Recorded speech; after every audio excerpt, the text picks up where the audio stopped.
The city, a living thing. People rushing through its buildings and streets like blood. Good people, bad people, and some just trying their best to survive.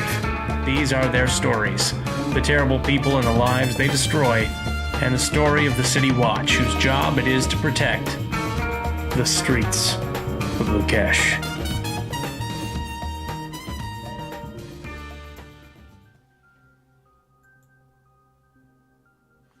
Why, hello there, everyone.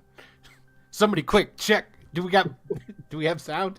Can you hear me? Oh, let me check. Are we buzzing? Hey, Lord Forth, what's happening, my morph? I hope not, because I forgot what I did last time to make it stop. We are working. It's Excellent. all working well. Excellent. Hey, everybody. Welcome to Greyhawk Adventures presents Streets of Leukish. Dun, dun, dun. And this is the Wednesday crew. I don't know if you folks are familiar with them. I don't know how many of you tuned in and watched Blood and Gold, or what was before Blood and Gold? That was Sector 1, right? Did we? I would have been Sector 1. Was it Sector 1? Wow, it's been a long time. Did we go straight from Sector 1 into Blood and Gold? I think so. Yeah. Okay. Excellent. Weird. Excellent. Yeah. It's funny how that. You know what? I'm going to change up the music. This Time isn't real. Is really what it just comes down to. Excellent. But anyway, hey everybody, I'm Will DM. I'm the Dungeon Master for Greyhawk Adventures here tonight, and we are in Streets of Leukish in the Duchy of Ernst. But you guys know me. Let's introduce the wonderful cast that we have.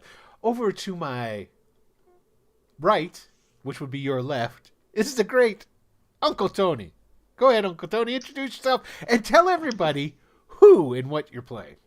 Hey everybody, I'm Uncle Tony, and I'm just looking at the Twitch right now. I like the background we got going. You like that? And I love the opening. Thank you. You know what it is? So good. This is all Dylan stuff. I have absolutely. The only thing I did is I wrote the much longer introduction that Dylan edited Did down. you edit it down? I did. Okay, I that's didn't fine. tell Tony, so that was pure intuition on his part. No, I asked. I was like, I think it's shorter because I sent it to you and I don't remember what I sent over. So here's what happened. I was like, I'm aiming for 30 seconds, and I'm really good at timing things in writing. I used to work at a radio station for a little while, and so timing things for radios, like, I'm really good at that. So I was like, I'm going to time this thing down to 30 seconds, and I'm going to keep all the most important parts, and the spirit of it stayed the same. I didn't ask for permission. I apologize. That's okay, because after I heard it, I was like, damn, I'm good. that means I edited it correctly. Yeah, I was like, I wrote that out. I wrote it perfect. That's the right length. Look at me. I didn't. Okay. And just for the record, he sent it to me before he sent it to you. He said, "Look, here's the opening," and he's like, "What do you think?" And I'm like, "You know what I think." It's true. It was way too long. But thank. I still had how much? What was Tony's last opening for Blood and Gold? Mine was a minute 15. Minute 15. Minute. You would have still had him beat. I timed it ahead of time, and you were still short of a minute by enough. But I was like, I'm gonna get this thing. I think Hey, Prometheus, how's it going, man? The Blood and Gold opening is a magnum opus of Dylan's work.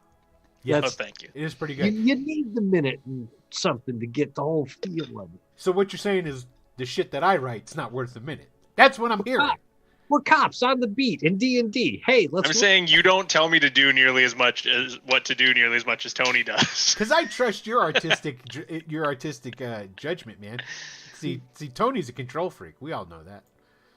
It's two both very fulfilling experiences, very different but very fulfilling. Exactly. And I make good work no matter what, motherfucker. You got that right.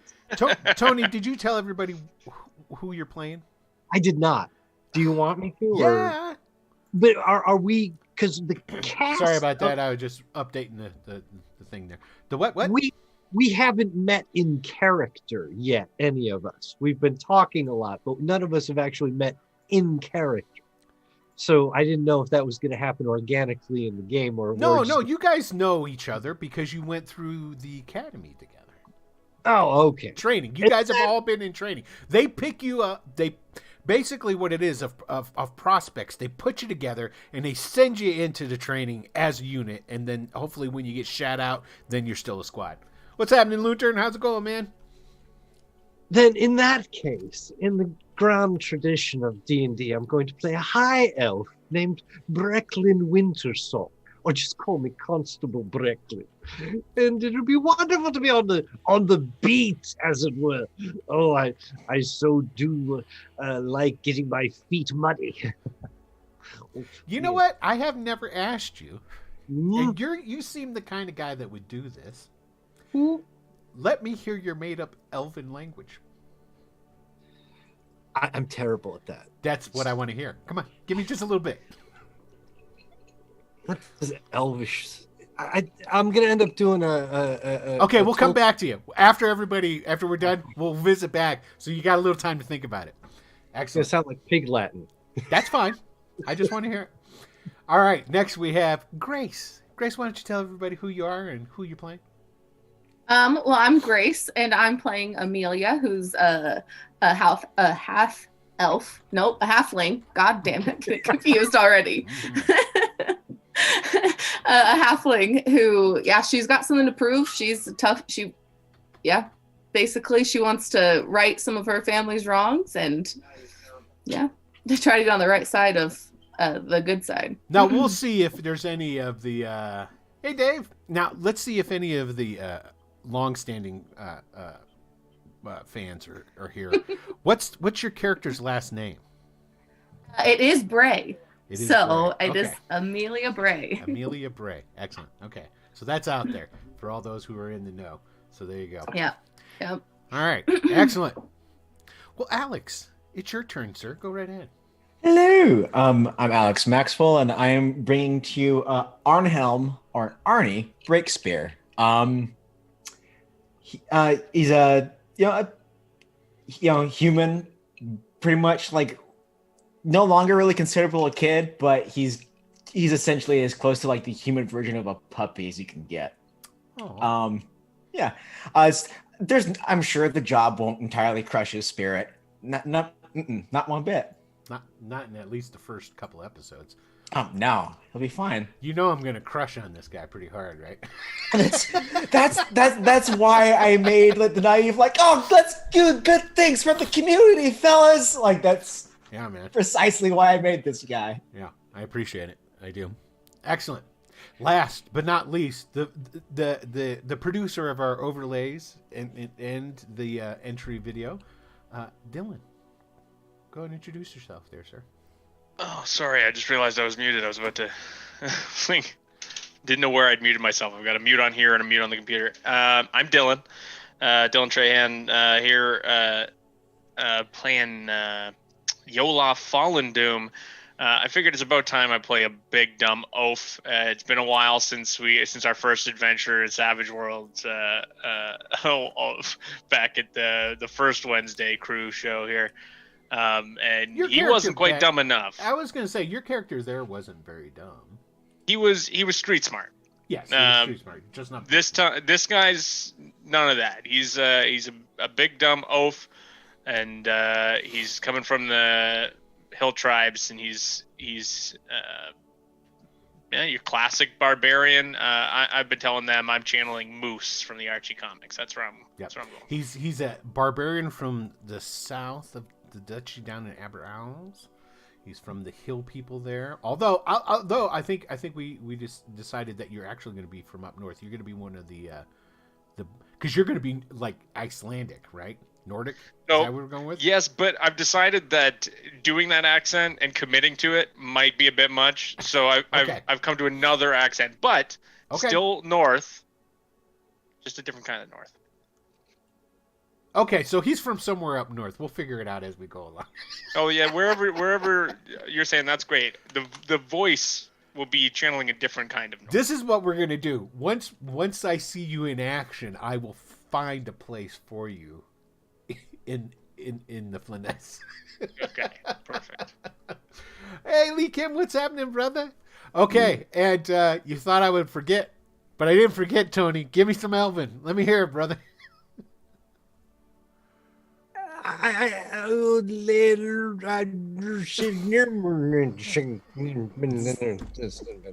Drunk Yiddish. I love it.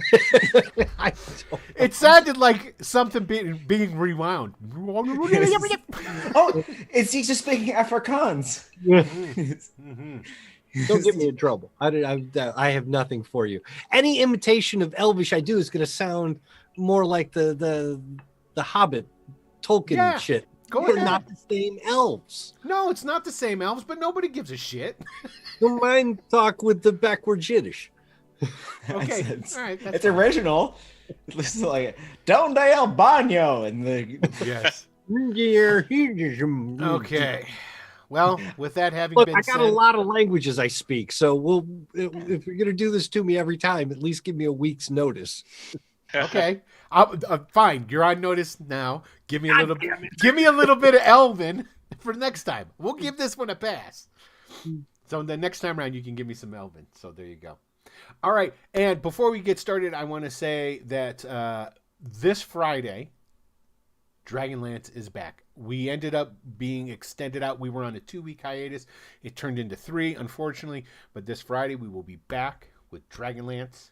I will be playing Sir Alphatian once more, and we're going to pick things back up. I don't know what the hell Adam's doing. I can't really speak to that, but I'm jonesing to get back in and play a little bit. And in addition to that, if you look in the center here of the screen, Underdark Uprising is coming. It will be this February 19th and 20th. I forget what day we're doing it on. Hold on a second. I got it down here. We're on the 20th from noon to 4 Eastern time.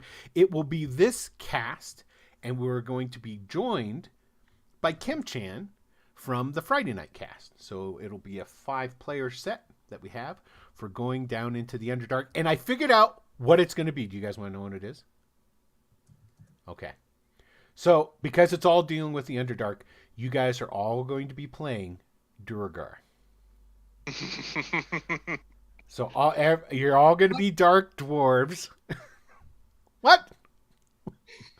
Why? Because you want to play a drow. Is that what it is? I did want to play a drow. Now we can work that into the story. If you want to really play a drow, you can What's the thing on the 20th?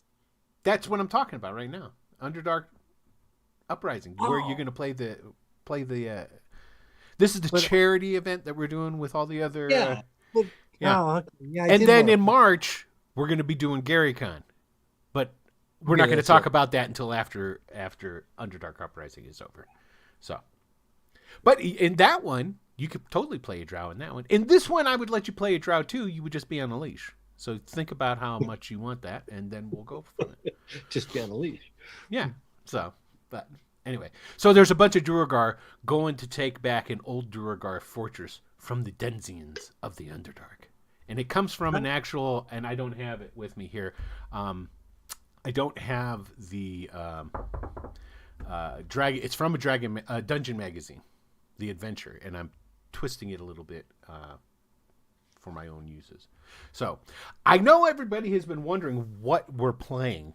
I had to tell old Zerathon, old Josh Pop, because he put us up on the TV guide on Cannon Fire, the Greyhawk website, and he had us down as playing 5e. No, what? I know we are not playing 5e, and I shan't go back to playing. Let's put it this way: this is going to sound like I'm bashing 5e, and I am, but I'm not bashing it. If you dig on it, if you like 5e, cool, just go ahead. I mean, if that's your jam, cool, I'm down with it. But I like my stuff a little bit more old school. And yes, eventually I'm going to write some advanced 5e rules, but that hasn't happened yet. I'm writing all kinds of other crap. So we are going to play, and I don't have the books yet. They're coming in March, but I have the PDFs and we've got the rules. We're playing, I don't know if you can see this, Old School Essentials. Now what this is, it's the BX rule set with a little bit of advanced goodness mixed in for spice and flavor. So there you go. That's what we're going to be playing. So, all right. And, with all that babbling, you think I would have had all my shit ready so that we could get underway? Of course you don't. I mean, I don't think anyone expected it. I really, truly don't. I appreciate that. I really do. So, we're going to start off with a different scene. I need 2 volunteers. These volunteers are going to be playing, well, thugs, drug dealers of a sort. Who would like to participate? Okay, so we've got Dylan. There's one. Oh, and Alex. Okay, excellent. All right. So that's what we got going on. Where's my fucking rain?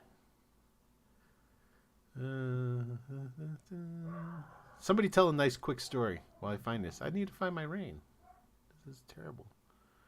I hope Adam's... I heard story and you didn't immediately start talking. I'm worried about you, man. I haven't got anything on deck. Nothing. That's what COVID and lockdown stuff. What it is I was trying. I was like, I've got the perfect music for it and all this different stuff and blah blah blah. Well, okay, I'll give you this. I haven't been on like the Discord in the past week, and I wasn't available last week to do this.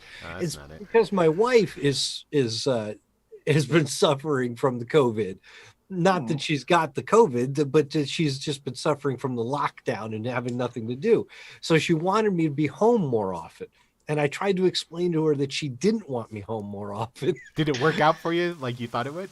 So I spent about 10 days staying home with her every night. And finally, she's just like, please, go back. Excellent. Okay, we're ready. So, one of you is going to be a muscly enforcer kind of guy. Who's that going to be? Alex or Dylan? Who's playing? I mean, I'm going to be the muscly guy. I'll do it. Both are. So yeah, you take this one. Okay. So Alex is a muscly guy. Now, Dylan, your character is essentially, you're the pusher. Now, you guys don't have names because you're really in a little consequence to this. So don't worry about names. You can make them up if you want. That's fine. My name's Sneeze. Hey, Sneeze, I'm Dingus. Yeah. So the scene opens up with a wide panoramic shot of East Camp. East Camp is a large refugee camp that has become a permanent fixture to the east side of the walls of Leukish City. Has many different people from different lands squished in, people displaced from the wars, the Greyhawk wars. It's nighttime, as you can hear the rains coming down. And in one of these back twisting alleyways with mud streets is a shack, one would call. It's a permanent shack. It's a permanent dwelling now, but it is definitely thrown together with a number of different pieces and, well, just whatever could be found to make a dwelling. It does have a door, and this front door is open. And there in the front door is, did you say Sneeze? Yeah, it's a nickname. Sneeze. Looking out into the alleyway. Well, I should say into the street. Kind of mad because the rain is driving away his customers. And he's complaining. Man, I just got this fucking jacket, man. And he's complaining to Dingus. Go ahead, complain. Jesus fucking Christ, Dingus, where is everybody tonight, man? I haven't seen anybody around here fucking all night. Oh, not everyone can afford the fancy oilcloth clothes and stuff that keeps the rain off the bones. Nobody got the heat in the blood anymore either. Oh man, we're not gonna move anything tonight. This is fucking ridiculous. As you're... No, go ahead, complain some more. Well, I hear if you, like, there's I heard this thing, this hawk on the street corner talk about like positive energy. You know, like putting thoughts out in like a positive frame of mindset and like, you know, try and sway the fabric of what is into what you want it to be. You been hanging with those fucking clerics again, you fucking idiot? And I slap him upside the head. Oh yeah. Well, fair. About that time, as Dangus, or whatever the hell the dude's name is rubbing the back of his head, there's a squeak. You guys hear a squeak? Here they come. Get ready. You look down because it squeaks from down at your feet. You see a rat. Now it's not Fucking Christ. It's not running in from out of the rain to get into your hovel to find a little bit of cover from the rain. It's running from out, and it goes into the street. Right about then. No, go ahead. Is that one of yours, or? One of mine. What are you fucking talking about? I don't keep rats just hanging out on my fucking bed, dumbass. Squeak, squeak, squeak, squeak. What? Another one comes running past you. Runs right out the door, into the rain.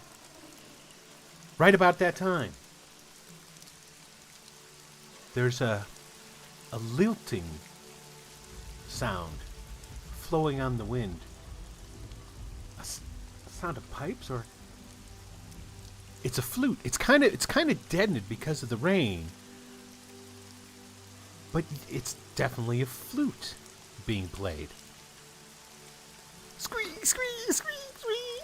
Now you guys are sitting there, and you're in this place, and you look around and you look back into this. It's a little bit more than a one-room shack. This has actually got some different rooms to it. This is more upscale. It's even got an upstairs. And as you turn around, you look. There's a number of different type of like crudely made cupboards and things along these lines. There's a number of other rats that are coming and running out. 1, 2, 3. Fucking keeping food under your 4, bed or something? What the fuck's going on, man? 5. These rats run out into the street. To maintain this kind of robust physiology, I need to constantly ingest constant kind of calorics.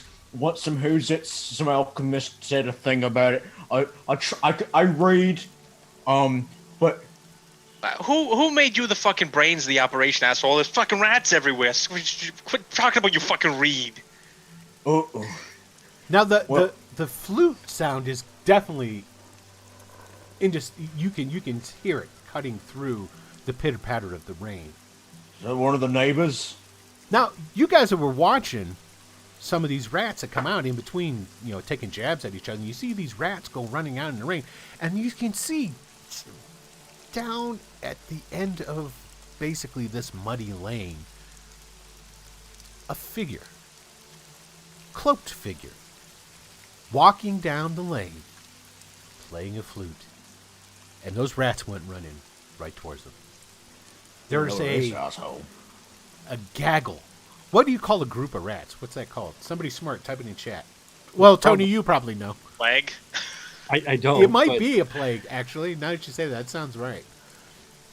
But there is... At first, it looked like the ground was boiling around him. A swarm, that works.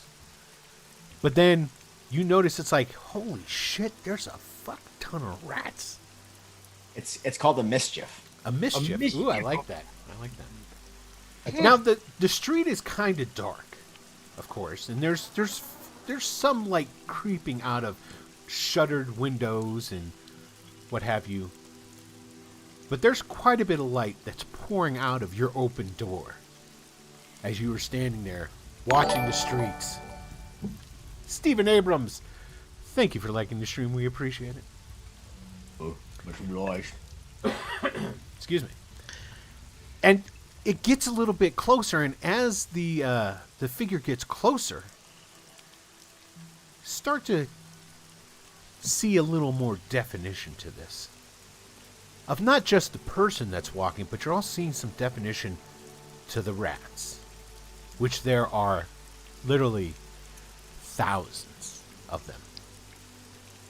Well, Amongst these rats, though, are big rats. Very big rats. About 3 foot long big rats.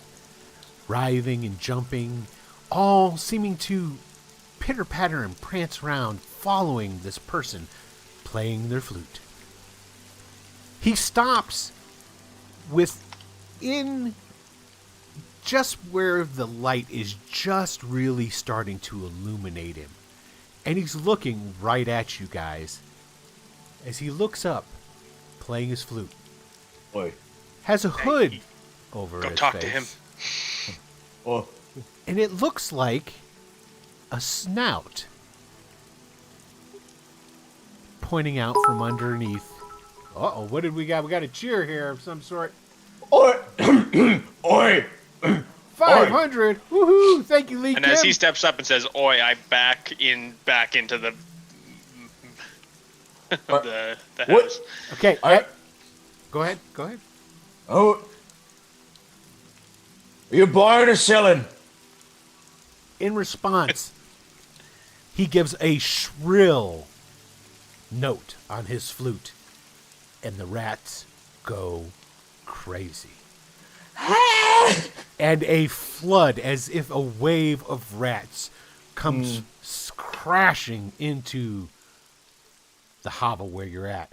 They push through the doorway. They actually are so numerous. They push over Dungle onto the ground. Now Sneeze is inside a little bit further as he was starting to back up. And within seconds, Dungle is completely submerged underneath rat bodies. They're writhing and jumping, and there's a big, huge pile of them. Oh Sneeze, Jesus fucking! he turns to run. Heads for the stairs, for some reason thinking that this is going to be the safest way to go. As he starts to take a step or two up, there, at the top of the landing, he sees 1, 2, 3, 4, 5, 6, 7, 8, 9, 10.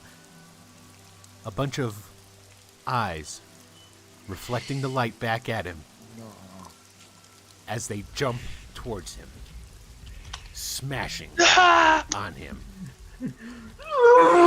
Yep. End scene. All right, there you go. Rip. There's the Rip, opening. Sneeze, and Dungle. Yeah, I like that. That was pretty good. I'm assuming they're gonna come back. This is one of those. This is a, like it's. They've got you think they're names dead, now. but they're Yeah. actually there. Well, We're gonna meet Sneeze's family. He had kids. He was just trying to pay his bills. Yeah. And if you look in the chat, we now know that the big enemy there is now the Pied Porker. The Pied Porker? I don't know if that was a mistype, but thank you. Yeah. Either way.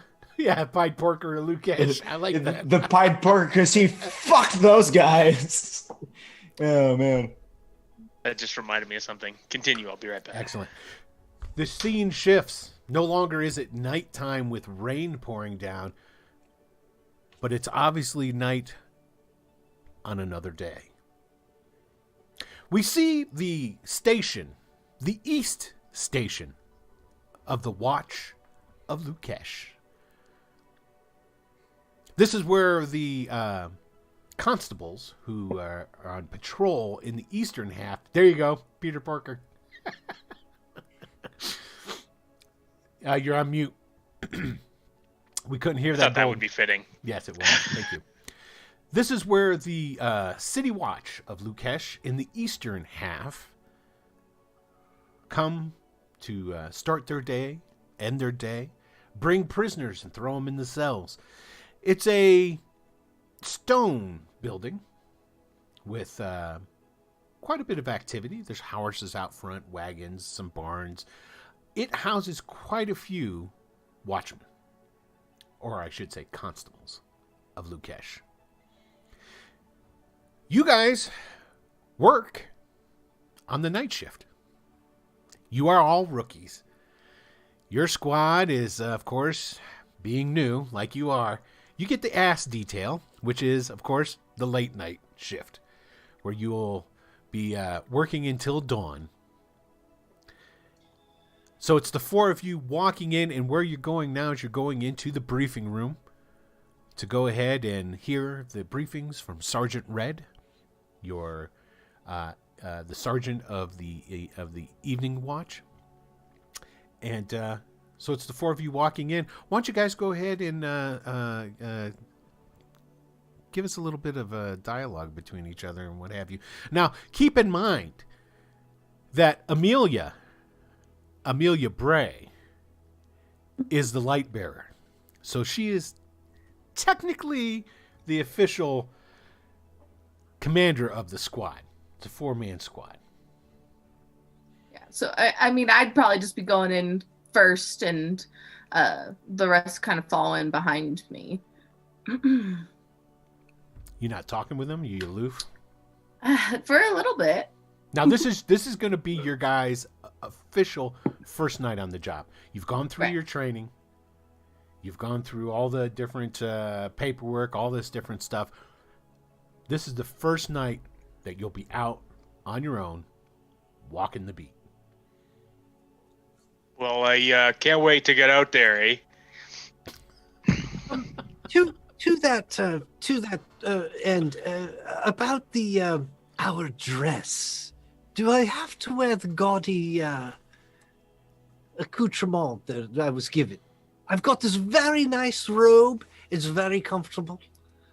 You know, as the one of the reasons that you were chosen to be the light bearer, aside the fact that you're a halfling carrying a staff with a lantern of continual light on the top of it, you scored the best in all the tests.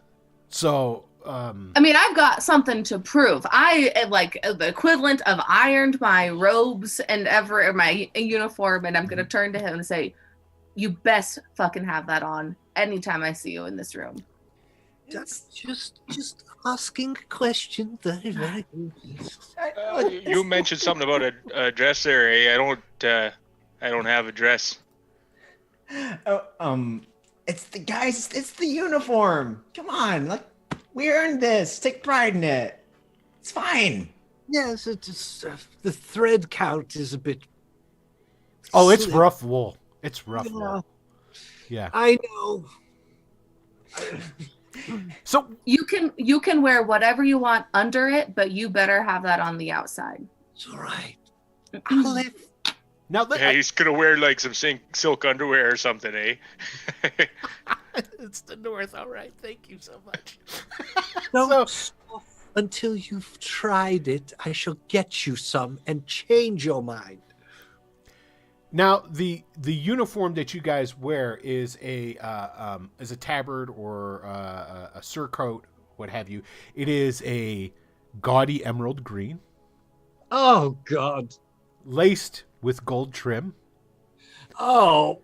On the chest is the crest of the bear, the grizzly This of is the small, Duchy of. though. No, It it's just- big. Oh Yeah. God. Yes, it's big. Takes up the entire chest. Oh. Each of you has a pot helm upon your head as well. Good. I hope it's got a bright candle on top of it. No. It's just it's like a metal bowl. Beep. So I can't wear a metal ball on my head. Now you didn't. What does Brecklin actually look like? Oh, he's a regular height, just about 5'5", 5'6", very slender, dresses impeccably well. 5'5", Long- 5'6" is actually tall for an elf. Just so you know. Yes, well, yeah. What can I?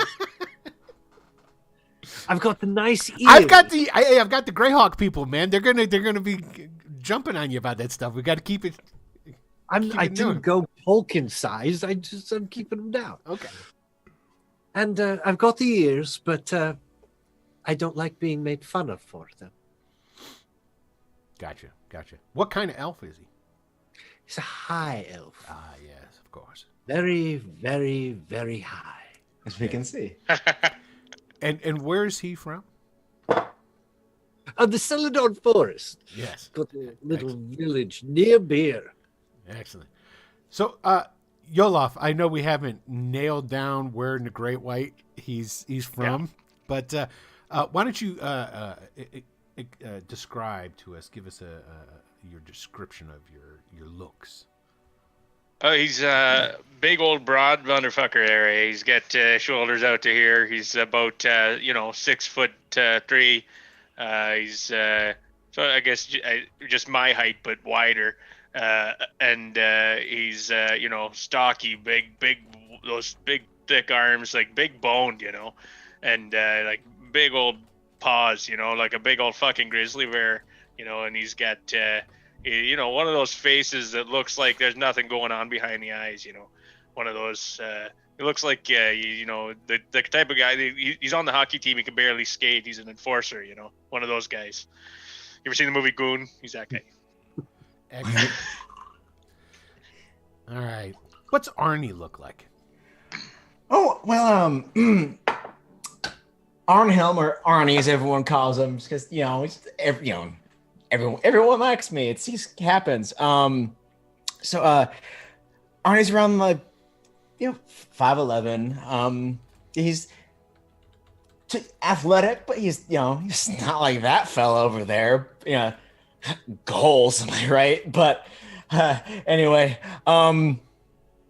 sharp eye, but he's healthy. A lot of calluses on his hand. Working guy. He's got a very sun-bronzed complexion. He's got like freckles that are super dark just because of it. Really easy to blush. He's got kind of like ginger brown hair, kind of like cinnamonish. He's a ginger. You didn't tell me you were playing a ginger. That is like the art. It's you chose it. He's gonna change your picture. No, I'm not. No, I love it. No, I'm gonna take over. Maybe it's just my screen, but it's that kind of like that dark shade of red. Let me move the. I'm gonna move. I'm playing a fucking Weasley, and y'all are stuck with him. I love it. He's it's kind of like stormy like blue gray eyes, but he's just like. He's chipper. He's happy to be here. It's closer to morning than not, and he's a morning kind of guy. So he can't wait to get out and do his job. Gotcha. Hey guys, this is great. And last but not least, what's Amelia looking like?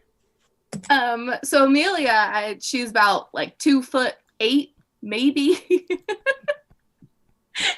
And she's definitely got some strength behind her, though. She's not a little teeny tiny little thing, but she's got that fiery red hair and those big green eyes, and kind of think, like a Merida kind of from Brave mixed with someone. She's got something to prove. Gotcha. Excellent. She also carries the torch for the team. Yes. Right. Yes. And so we can find her in a crowd. So true. So true. Okay. So you guys go in. It's your first day. You go in through the front doors. There's a desk there with a guy that I have no name for yet, but for this to be a police show, I gotta have a name for the dude at the front desk. So I'll work on that. He's coming. You shuffle past, you go through, you say hi, wave, nod to him. Go in. There is no real locker room here, so we don't have that scene like we would in the. Of course not. Yeah. There's no showers, so no shower scenes, nothing like that. But you go in and you go into a large meeting room, and the meeting room has the 6 squads in it. Each squad consisting of 4 constables to it. And there's a bunch of long tables with chairs at them, and they're all facing a podium. Okay? And Sergeant Red is not in there yet. Okay, so pretty much right now, the constables are kind of mingling. They're talking. They're getting some coffee, things along these lines. Now, for the most part, most of the other constables really don't talk to you. Don't socialize with you. I'm gonna talk to them. Hey, fellas. Oh God. God, how you doing? This is exciting, right? Man. Well. What we have here? Ain't it, Arnie? How are you doing, Arnie? Now, of all the people that you guys are associated with, the only people who are talking to you are the squad that used to be the new squad. They're no longer the new squad because you guys have come on to the force here at the East Station, supplanting them as the butt of all jokes and what have you. Now, this squad is comprised of something else, and this is something else that probably all the listeners out there should know. Everybody in the watch ends up getting a nickname. Now, these nicknames have to come organically through play. And the one rule is that the person who the nickname is for has no say in their nickname or can pick it. So basically what's going to end up happening here is that there has to be a consensus. And this is as we go through the game and over the episodes, we will go ahead and we will figure out who has what nickname. And feel free to go ahead and throw out suggestions as we go forward. Their chat, I would. I remind everyone we haven't earned any nicknames yet, so Yes. slow down, Spicy. And Yeah. Rookies. Yeah, they're rookies already. But so Hey, we all start somewhere. Hey, hi, I'm yeah, you know my name, of course, Arnie. You left some pretty big shoes to fill, so I'm just excited to get started. now the guys who are coming up to talk to you is the group that you had supplanted, right? Yeah, it's being nice. The guy who's coming up to talk to you is Big Jim. Hey, Big Jim, wow. He's a halfling. Because you sure live up to your name with that big and boisterous personality. Now, the other members of this squad are Dasher, a human, and the reason that he got that nickname is he tends to run around a lot and not get an awful lot accomplished. So he earned Dasher. Mantis is a half-elf, a female half-elf that tends to look at most men like she wants to eat their heads. She's not very personable. She doesn't really say Can't much. relate to that. Except to, tell them to fuck off, what have you. And then, last but not least, is Snow. And Snow got his nickname, well, because he's, this is totally politically incorrect, but he's an albino. He is a pureblood Sul, which normally would mean that he is of some sort of aristocrat here in Leukish, in the duchy. But unfortunately, no. There's something wrong with his family, and they don't got those riches. He's a poor boy. He's a poor boy from Eastgate who has joined the watch. Poor Snow, what in cousin fucking tarnation? No, he doesn't swear. if he walks past me, I'm gonna shield my eyes and say I'm blind in Sulis. Oh, that's rude, dude. But Big Jim's all like, he was going to say something to a particular Amelia, but she walked away. Oh, there she is. Well. Are you all ready to go out on your first night? Yes, sir. Oh, you ain't got to call me sir, madam. And you don't got to call me madam. All right. Amelia. Yeah, Amelia. And so, like, he turns his back to Arnie and, like, just kind of, like, goes over and he leans on the table and he puts one hand on his hip as he's sitting there talking to Amelia. I think you'll do fine. I mean, it's a shame and all about your family, but I think it's really commendable that you coming here to do this, to you know, well, show that not all the Brays are, well, you know. They're a disgrace. I Right, need to that's do what I was something going to say, but I didn't want to upset you. You know, Are just you in kidding me? cases. Upset me? Why do you think I'm here? Come on. There's a reason why I'm not doing what they're doing. Right. They need to be set straight. I love it, love it. I'd keep an eye on this one here. He looks fragile, and he points at the elf. All right. And right about then, Sergeant Red comes in, stands up at the podium, gives a pounder. You know, he's got one of those gavels. It's not like one like a hammer, but it's the one you just kind of hold and he smacks it down. Yeah. As he does that, everybody goes, takes their places at the tables and what have you. All right, now get down and stop with all the loud racket and what have you. It's time for me to give you a little bit of telling you what's going on with this evening and give you an up to date.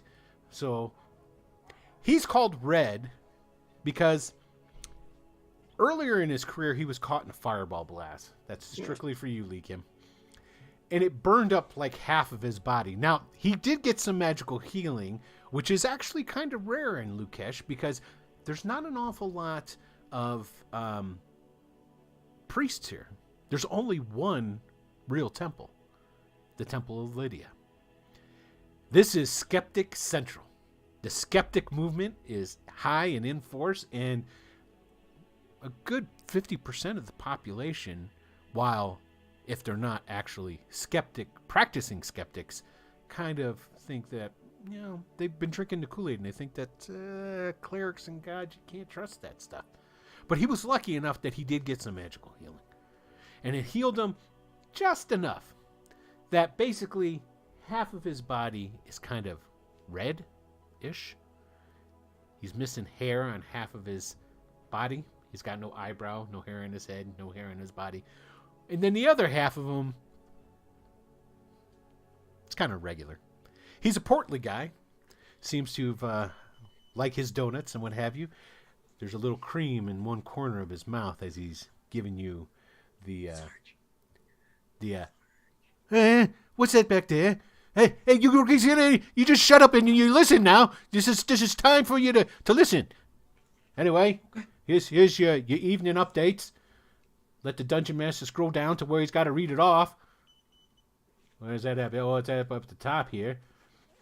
Well, it's that time of year again. The barge people are back, the Renee. They're camping out west. But you're going to see a lot more of them in the city. So keep your eyes open. They're not all bad. I want you to remember that. I don't want no profiling, no Renee happening on my watch. Is that understood? Now I want you also to keep in mind that the Renee are feuding with those Rehu bastards coming over from the Bandit Kingdoms trying to set up in a shop here. So, word on the street is there's a new drug in town. It's called Venom. You need to keep an eye out for it and look around, see if you can't find some, score some, bring it back here, give it to the boys down in the alchemy department. I will take it as a personal favor if any squad can accomplish such a feat for yours truly. I do appreciate all the hard effort beforehand, and all those who do not bring me back, well, let's just say your good old Sarge is going to be sorely disappointed in y'all. The Duke Carl, as you know, with it setting into wintertime, he's moving south, and so they're going to be packing up. Not that he lives here ever. He's always out in the damn forest.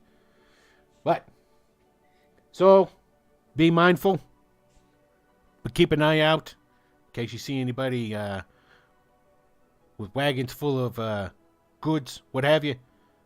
Keep an eye out. Make sure it's the right stuff.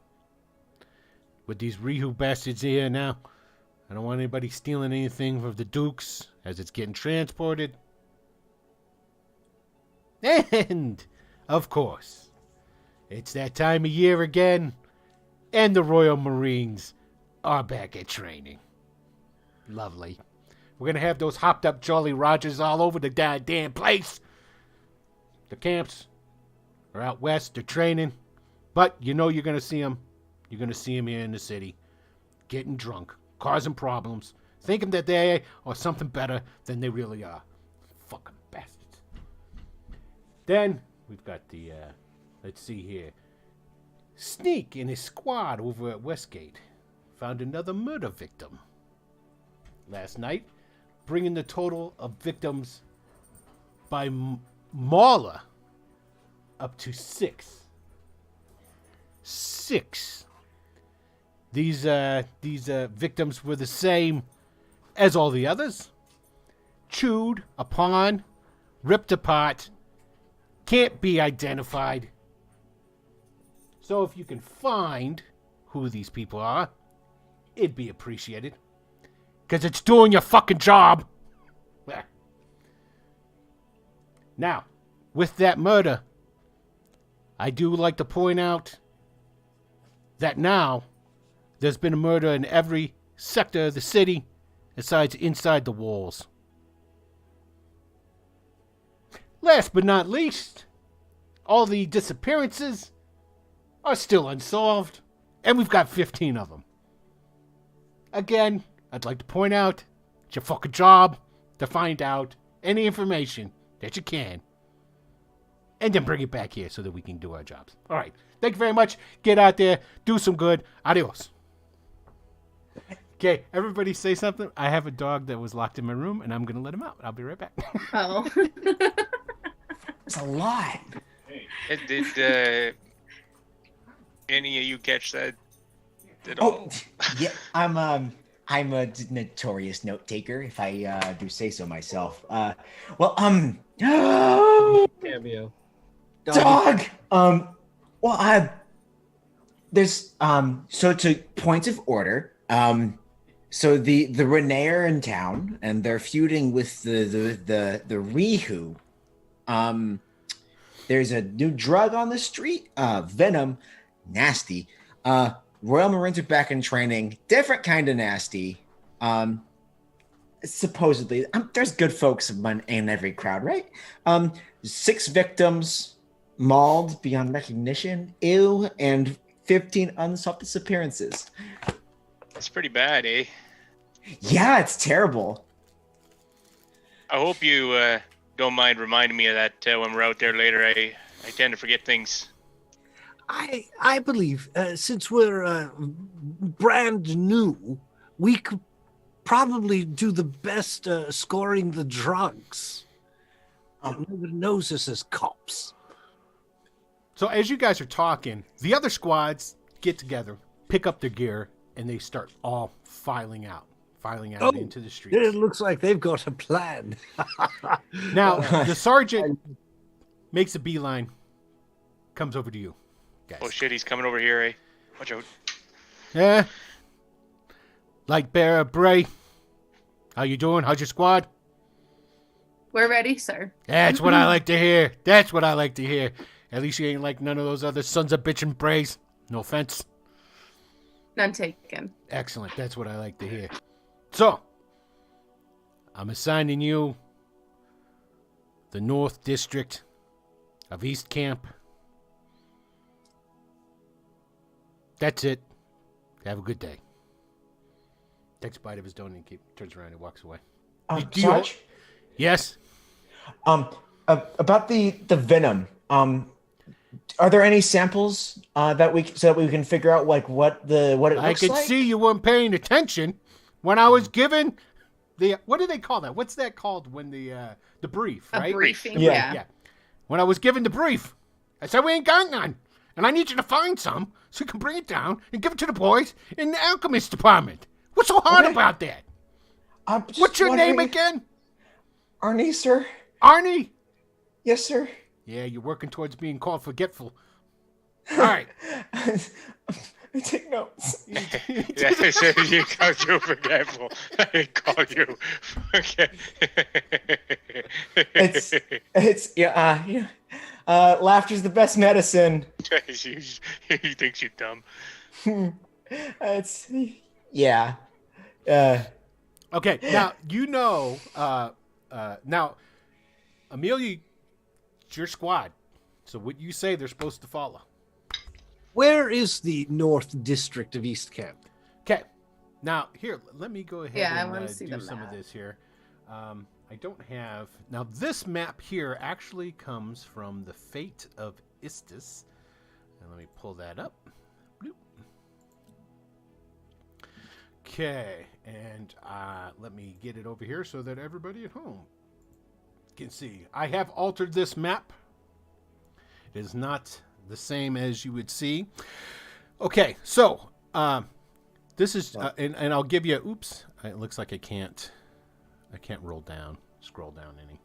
Well, it's pretty much. You can see most. We're at the north side anyway. Right? Okay, so over here, 33. Do you see it? Oh, this sucks Yes. that I can't ping on this thing. Yeah, on the right I'm side. I'll have to set it up. I'll set up for next time. I'll set up with this map, and it's got its own page. So essentially, okay, you got this at the north end there. You've got the near div. You got the docks. You've got the castle. That's the Duke's place, right? Number 4. That's the shipyards. Now you see that first batch of houses and stuff over there, 8, 26, and what have you. Yeah. Woohoo! We got another cheer. Ooh, Ciderin. Ciderin, did you Nice. just drop another 5? Who cheered earlier? he did. He did. Ciderin. Oh, speaking of Ciderin, by the way, thank you extremely very much. That's 1,000 bits that he cheered. You guys all get a hero point.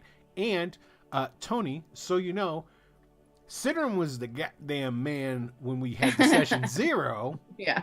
and gave you 3 that night.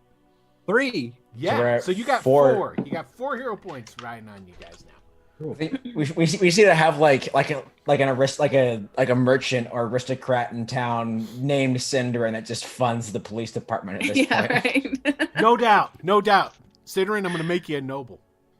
I'm going to make you a Where do noble. we record these on our sheet? Is there a place where you just put I'm it putting in? them in my note. Yeah. Notes. Yeah. Notes. Just Yeah, notes. I have the luck stat here at points renown. Just all Oh, next to each right. other. You know what I didn't do? You The didn't roll one your thing I luck didn't do stat. for Yolaf, I Golly. did not roll my luck stat. Okay, roll your luck stat. So it's 4d6. 46, drop the lowest. Watch that. Okay. Watch you get an 18 on this one. Oh my god. Oh. Oh my god, that's insane. It's just That would be amazing. 4d6. Here we go. hey, tripped and found the murder weapon, eh? Oh, okay. Close. So drop the 2. It's still only a 14, but it's Okay. 14. That's 14. not bad. The highest luck, I think, is 16. Is that the highest luck we have in the party? Is that right? I think it's Arnie, right? He's got the highest. I'm only at a 14. I know Arnie's that. 14. 14. Yeah. And so you guys it's a know, 14. basically, I will be loading up and having a link if you want to go and get all of the house rules that I have for this game. I will be loading that up. Of course, I didn't get around to getting that part of it done, so that you can check it out and see what we're doing with it. Luck is a stat, and essentially, it's something that I can use as a DM if I ever want to just see what's going on. Say, for example, they just beat up some guys because they're crooked cops, and they happen to be next to a wagon, and somebody says, I want to look in that wagon, see if there's some rope in there because I want to hogtie this guy. And I might go, all right, well, let's roll on your luck. See how lucky you are, see if there's anything in the back there. The better they roll, the more likely there will be to be rope in there. And you roll under your luck stat just like you do with a stat check. So there you go.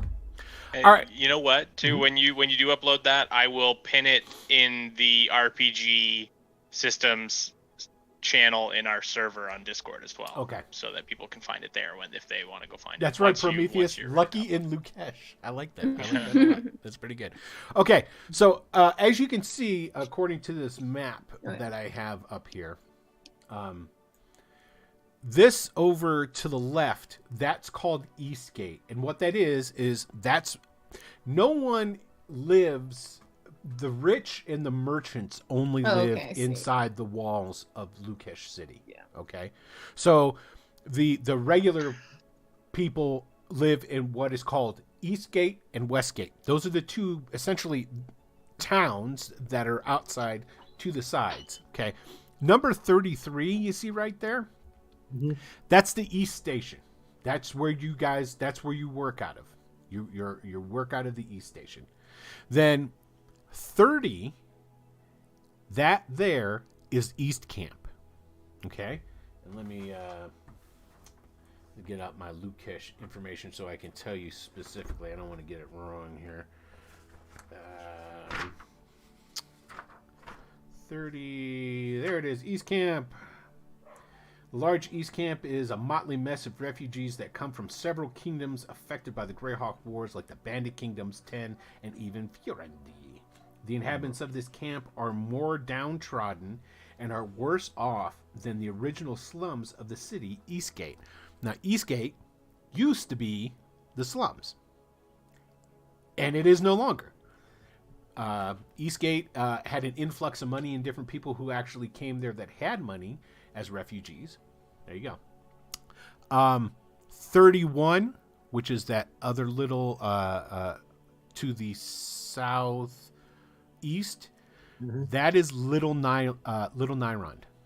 Okay, and essentially, there a bunch of refugees came over from Nyrond during the Greyhawk Wars, and they set up their own little, it's like Little Italy, that sort of thing. So that's what you got right over there. Now, 29 on the other side, it's much smaller than Eastgate. We just got some sort of notification. Let me move that out of the way. Shoot. Lord Jay December! is Hey, rating Ray! Hey, Jay! Or Ray, if you want to go by Ray, I'll call you that today. Hi, everybody. Thank you for the raid. We appreciate it very Ray, much. or you can call me Jay. Thank you for following, Harry Coyne. I appreciate it. I like that name, too. It was all Moose. Because we had the Moose cameo, and then the Moose character. They're all just like, yes, and just came in. Exactly. Now 29 is West Camp. Now this refugee camp is made up primarily of people from the Shield lands that were displaced. Okay, and then the other city, that's Westgate. Now Westgate was like through and through the middle class. Now essentially it's still middle class, but Eastgate has elevated in status to now being middle class as well. And the rich and the merchant elite live inside the city, which reminds me, I almost forgot to tell you, Tony. Uh-oh. Now, because you're from the Celadon and all, and you know somebody who's very powerful and influential in the city. For goodness, get me off this. I know, right? Who do I know? Belkin Lighthammer. Well, thank you for following, Belkin. I appreciate that. The guy that you know is, let's see. Let me look up. Where are the bad guys? No, I'm just kidding. Ilvanar Laix. Oh, you're going to have to spell that for me. Ilvinar. Ilvanar. Laiex. Marcus, thank you for following. I appreciate it very much. He is called the Merchant Prince. Okay. Now, he is, like I said, he's from the Celadon. The thing about this is he's kind of like persona non grata. Okay. In the Celadon. Oh, in the Celadon. That's yes. But he knows you because he pays attention to elves that come to Leukish. He used to live in Nyrond. During the war, he moved his operations. The three crown trading company to the duchy because it's much more stable and, well, it's just better for business. And the thing about Ilvanar is that Ilvanar likes human women. And Well, he who doesn't? has a gaggle of half-elf children. And essentially they fill lots of the roles within the Three Crowns Trading Company. Okay? He knows you and your people. So your family, so forth, he knows of them. So when you were in town, it wasn't long after being in town that he introduced himself to talk to you, and he's the one that pulled the strings, and he essentially convinced you and got you to onto the force. Excellent. Because let's be honest, you wouldn't be on the force being a wiry, fragile wizard like you are at first level.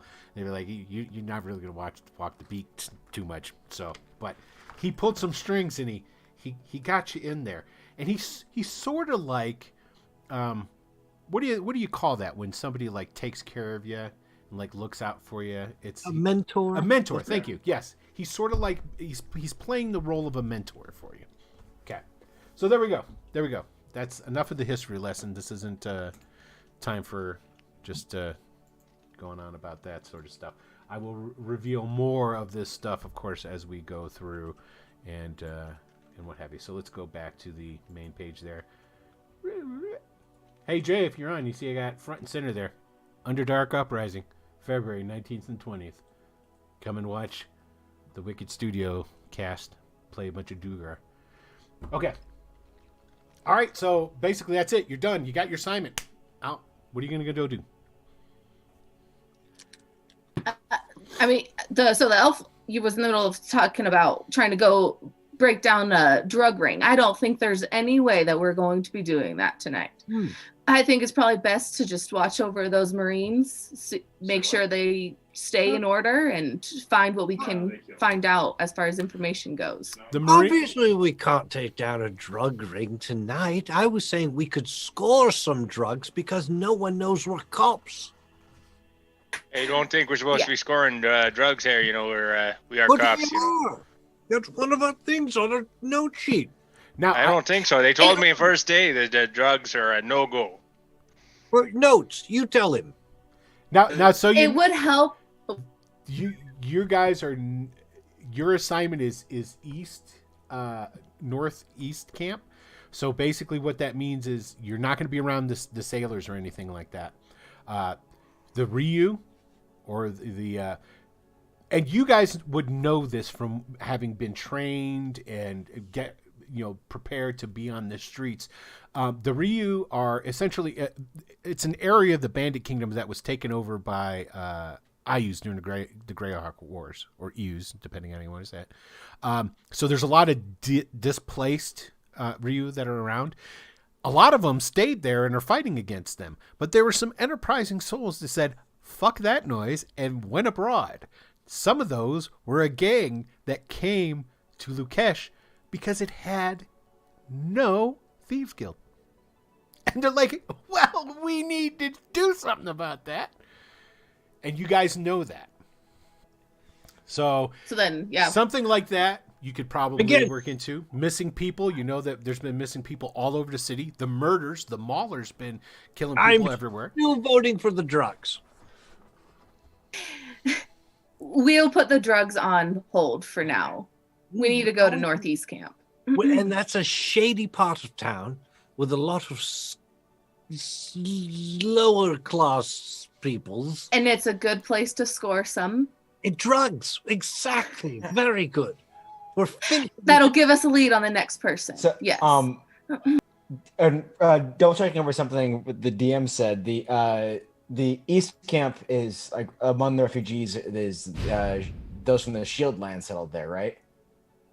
Ranger Harley, thank you very much for following. We appreciate it. I'm sorry, what'd you say there? An East Camp among their number that's where like a lot of Shield Lands refugees settled, correct? No, that's West Camp. That's West Camp. Okay. Yeah, East Camp is the motley bunch of basically all the other refugees that came here that weren't from the Shieldlands or from Nyrond. Everybody else that came here wound up in East Camp. Okay. Hey, just because they have a hard time of it doesn't mean they're predicted to substances and stuff. Just everyone deserves a fair shake. You're here, right? I don't mean to offend. Sorry. That was a microaggression. I'm sorry. Where to, boss? Our beat is Northeast Camp. I don't know. I don't understand why we're having this conversation. How about I just follow all of you, huh? That sounds good to me. I'm going to follow the light. It's awesome. Yeah, lead on, torch bearer. It's so cool. Light bearer. Whatever. And just so you know, each one of these squads has a light bearer, which is essentially the squad leader. The squad leader carries a staff. On the top of this staff is a bronze lantern with a continual flame spell cast inside of it, and they can shutter it open and close. And the halfling is the one that's carrying this around. So that's good. Yeah, I like Dave. He's an average party intelligence 9. That's probably close to the mark, except for the wizard. Average, he said. Average. They're bringing me down. Curve. Oh, that's true. You curve it. Okay, fair enough. Okay, so you guys head out. I'll cantrip the doors for her open. Okay. Just to give her a little. There's two doors, so mark those cantrips off for now. Just keep in mind. I'll let you know if an hour goes by. Yes, I am using cantrips. Again, I'll have the house rules with those in it. For you here in the near future. So boom. Okay, you open up the doors. You guys are out and about. You're on your way. All right. So you're walking through the streets. Now there's essentially an open field that you go through from where you're at the East Station to get to East Camp. You make your way through the camp. The night is cold. It rained the night before, making the streets kind of slick, what have you. It's been overcast, spritzing off and on pretty much all day. Fortunately for you, it has stopped in the evening time, so you don't have to really worry so much about that. Takes you about, 20 minutes. Well, probably not even that long. But you make your way over, and you're in East Camp. North East Camp. Unlike when you're patrolling in Eastgate or Westgate, the camp cities, the refugee cities, are a mass of twists and turns because there was no floor plan that there was laid out for these things. So wherever they could build, they build. Whatever they had material-wise that they were able to scavenge together to put together a house, that's where it was put in. Now, keep in mind, these camps have been here now for roughly about 12 years. So they're pretty solid now. They're definitely gone from total temporary shelters into things that are much more stable or what have you. They're long-term dwellings, even though they are still hodgepodge together. Have any of the industrious poor decided to open a business of any kind in here? Oh, yes. Are there sneaky little taverns? There is a tavern. Why, thank you for asking. The Cup and the Coin is the most well-known and notorious of all the taverns in East Camp. Because it's the only one, really. There's a number of different taverns that are in different parts of the city, but in East Camp, the Cup and the Coin. Okay. So I think we should go there to find some drugs. You're pretty dead set on the drugs there, eh? Well, it seems a lot easier than getting murdered or what else was there? Disappearances, feuds. No. Drugs. safest way for us to go for tonight. Yeah, you know what? I'll follow you there then. But I mean, everybody else is on board with the drugs then, eh? Well, we need to get information, not drugs. Right, let's go to the tavern and ask for drugs. All right. So as you guys are making your way through this twists and turns, it is dark, mind you. This is not the camps, East Camp, West Camp, and even Little Niron. They don't have streetlights. There's no street lights. No. But certainly there's light coming out of windows and things. Some, but not a lot.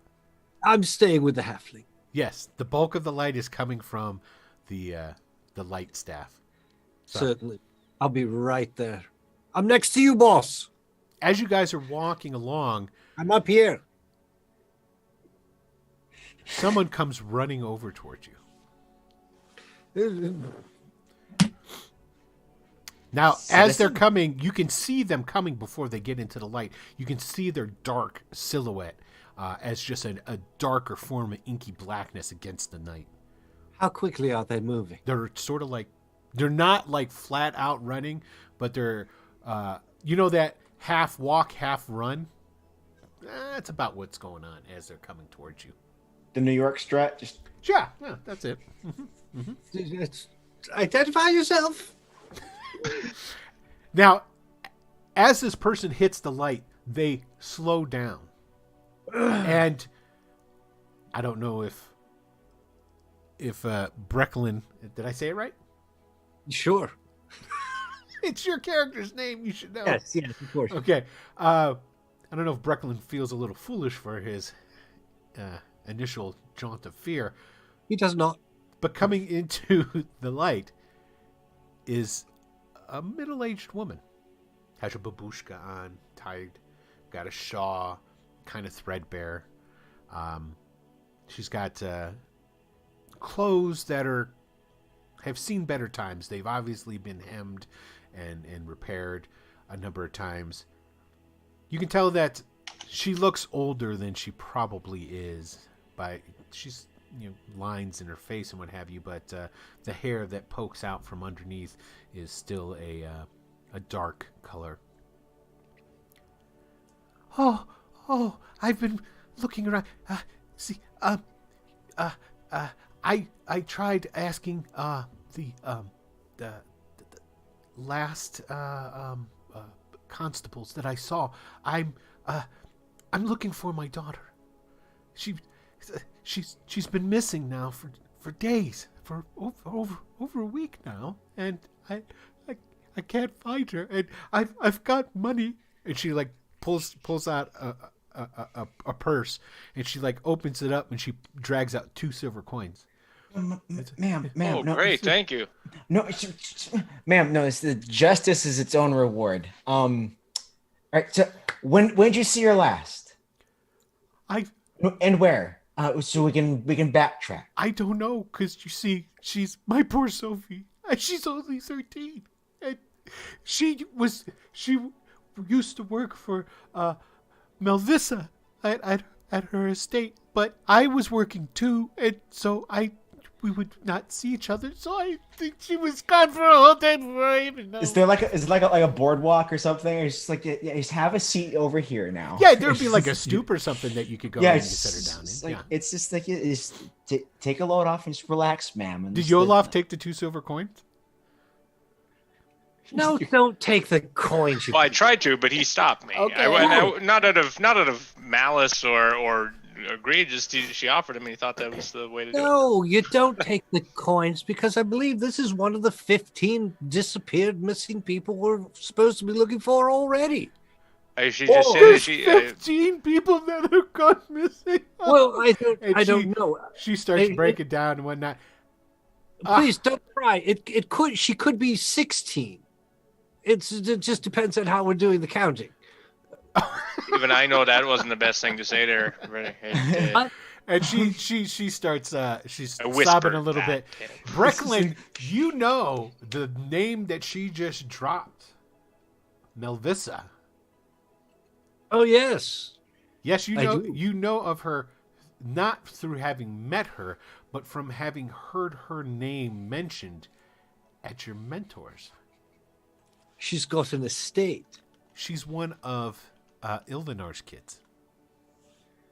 Oh, But she's one of his kids. One of his kids.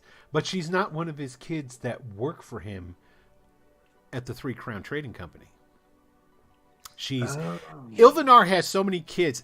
The last count is he's fathered in around this area around 50 kids. About 30 of those kids work for him at the Three Crown Trading Company. Well, all right. Okay, good. Well, I should share that with the group, I think. She was going, and then I don't know where she is anymore. Please, I'll do you anything. I mean, I'll have more money. I can give you, but please do anything to find myself here. Ma'am. First off, hi. I'm Washman Arnie. What's she your walks name? over and she hugs you. She starts crying. It's no, miss. You're so it's much okay. more understanding than that other halfling. It's Yeah, she's pretty rough, eh? She can be. It's not her fault, you know. She can just be a little rough sometimes. It's not that she's not understanding. She's just she's very stoic, but she feels the same way, I'm sure. Would she recognize my features? Like, would she know that I'm a Bray? At all? Is that No, she wouldn't recognize okay. unless Okay. she knew. You've never seen this lady before, and unless Right. some kind of way that she knows that you're a Bray. No, you kind of figure she's talking about Big Jim. Oh, doy. Yeah, 'Cause that makes more sense. Dylan knew that too, but I was playing it up. Big Jim and his squad. They had Northeast Camp as their beat. I'm here now. Until you Yeah. guys came along. Yeah. It's- Yeah. This is good news because, let's be honest, we didn't have any kind of lead at all before this young lady lost her daughter. So it's good that I've this been happened. trying to tell people. I went down to the station. They took my information, but nothing's come of it. well, that's Oh, then just- you're probably one of the 15, that's for sure. it's just like Good, we've got a Spock. ma'am, do you have like a profile or so like a trinket She or turns something her head. I believe of your daughter? So or would you be able to describe a solid physical description? So we can help she her? gives you a description of her. Okay. Excellent. Do you think you'd be able to identify her if we only brought back a body? She starts. What? She's really losing. She puts her head into. Well, I mean, come on, there's Arnie's 6 other murder chest. victims around the city. We've all had their faces chewed off. She Anything starts is possible. wailing even more. No, was she into drugs there? No, not my Sophie. Because that's another thing. We did hear about some drugs. That's true. Good. Real bad drugs. You Hey, poor thing. Oh, Yeah. honey. Oh. I think I want to go home. Where do you live? I'll walk you home. Okay, so you guys, you gonna walk her back to her house because she wants to go home.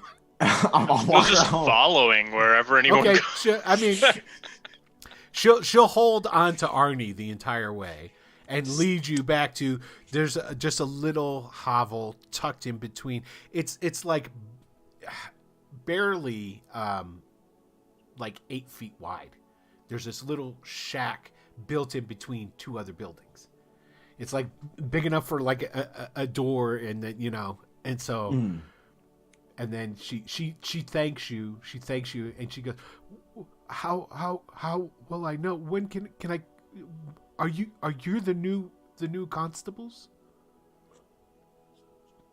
The other that's- halfling said that there would be other people to take care of my problem tomorrow. That's for you, boss.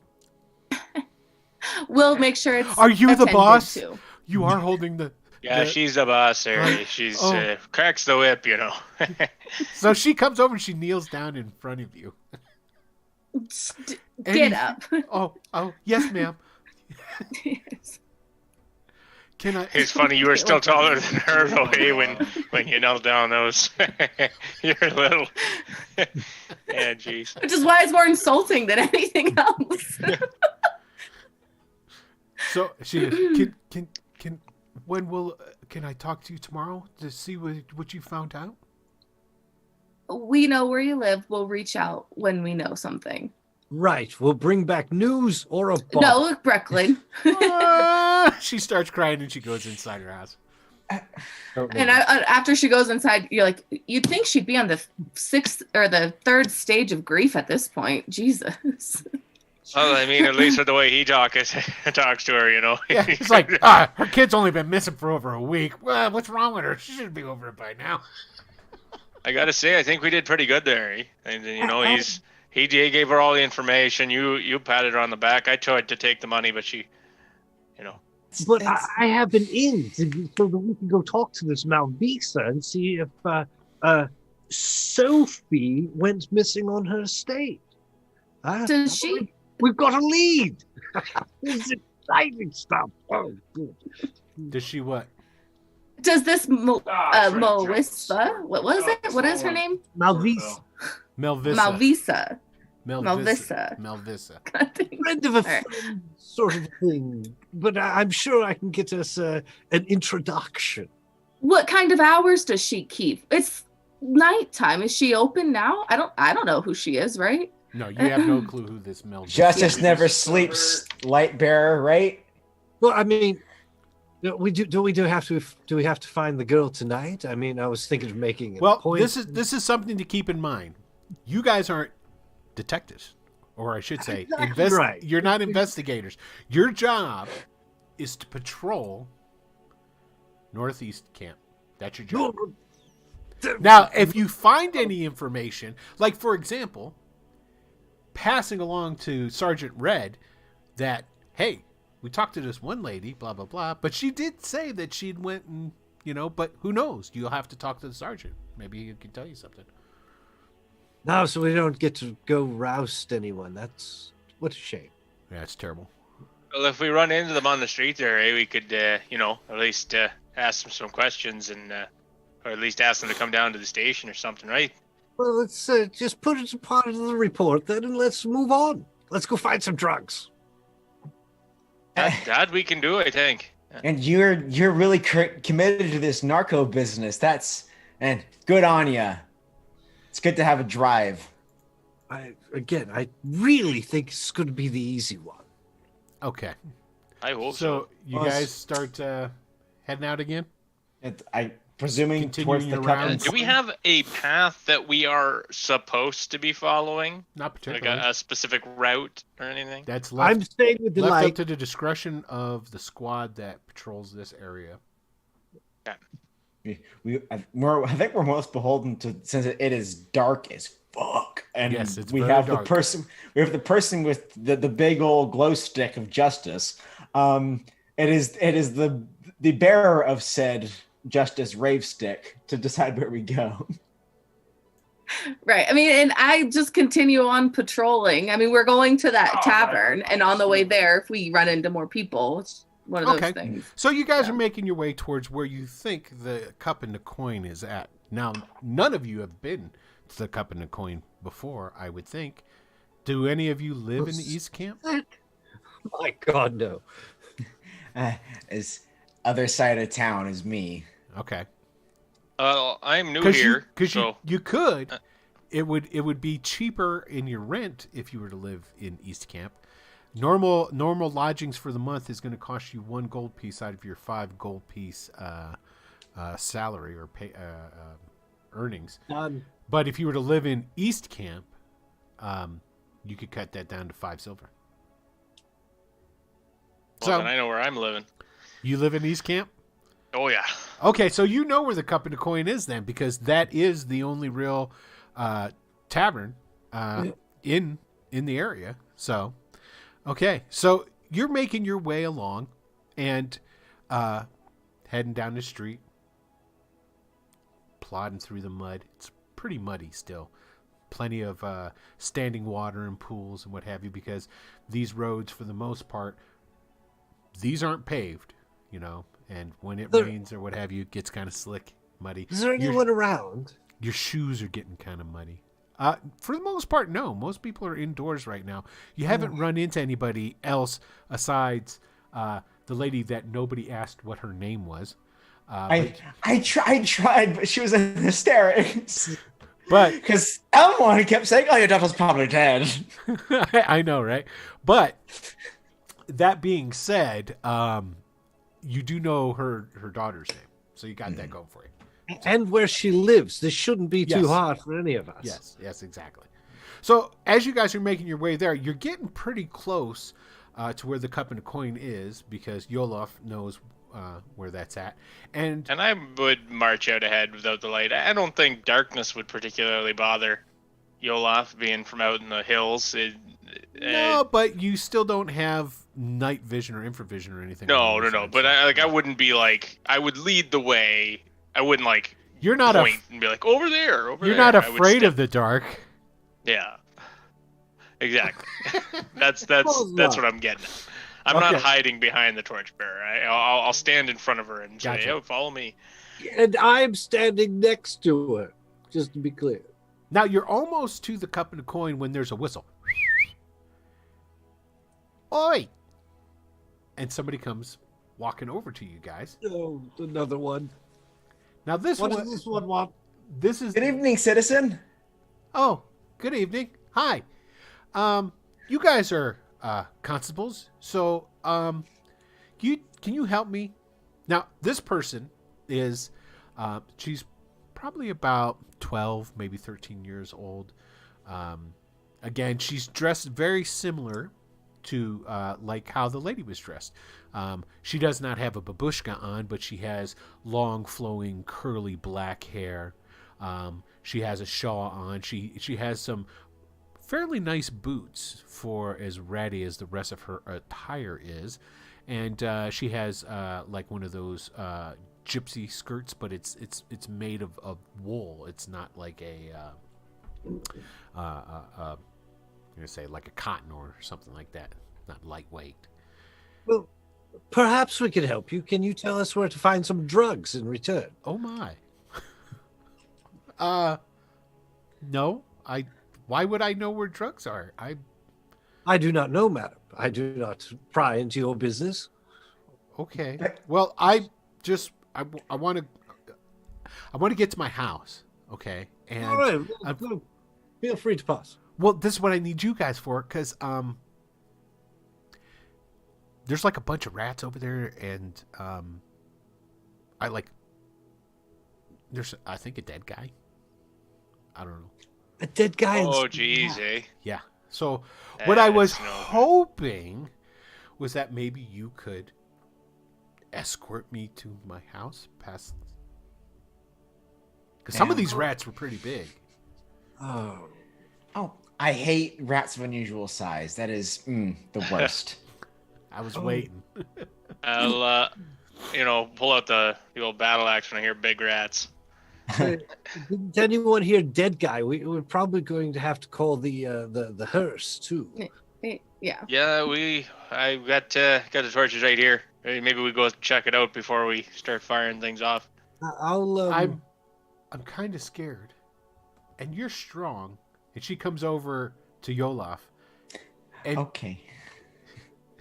she starts going over to Yolof. Do you offer to like? He's like, let's get you home. I don't blame you. He makes me feel safe too. Okay. Maybe- Do you offer the arm?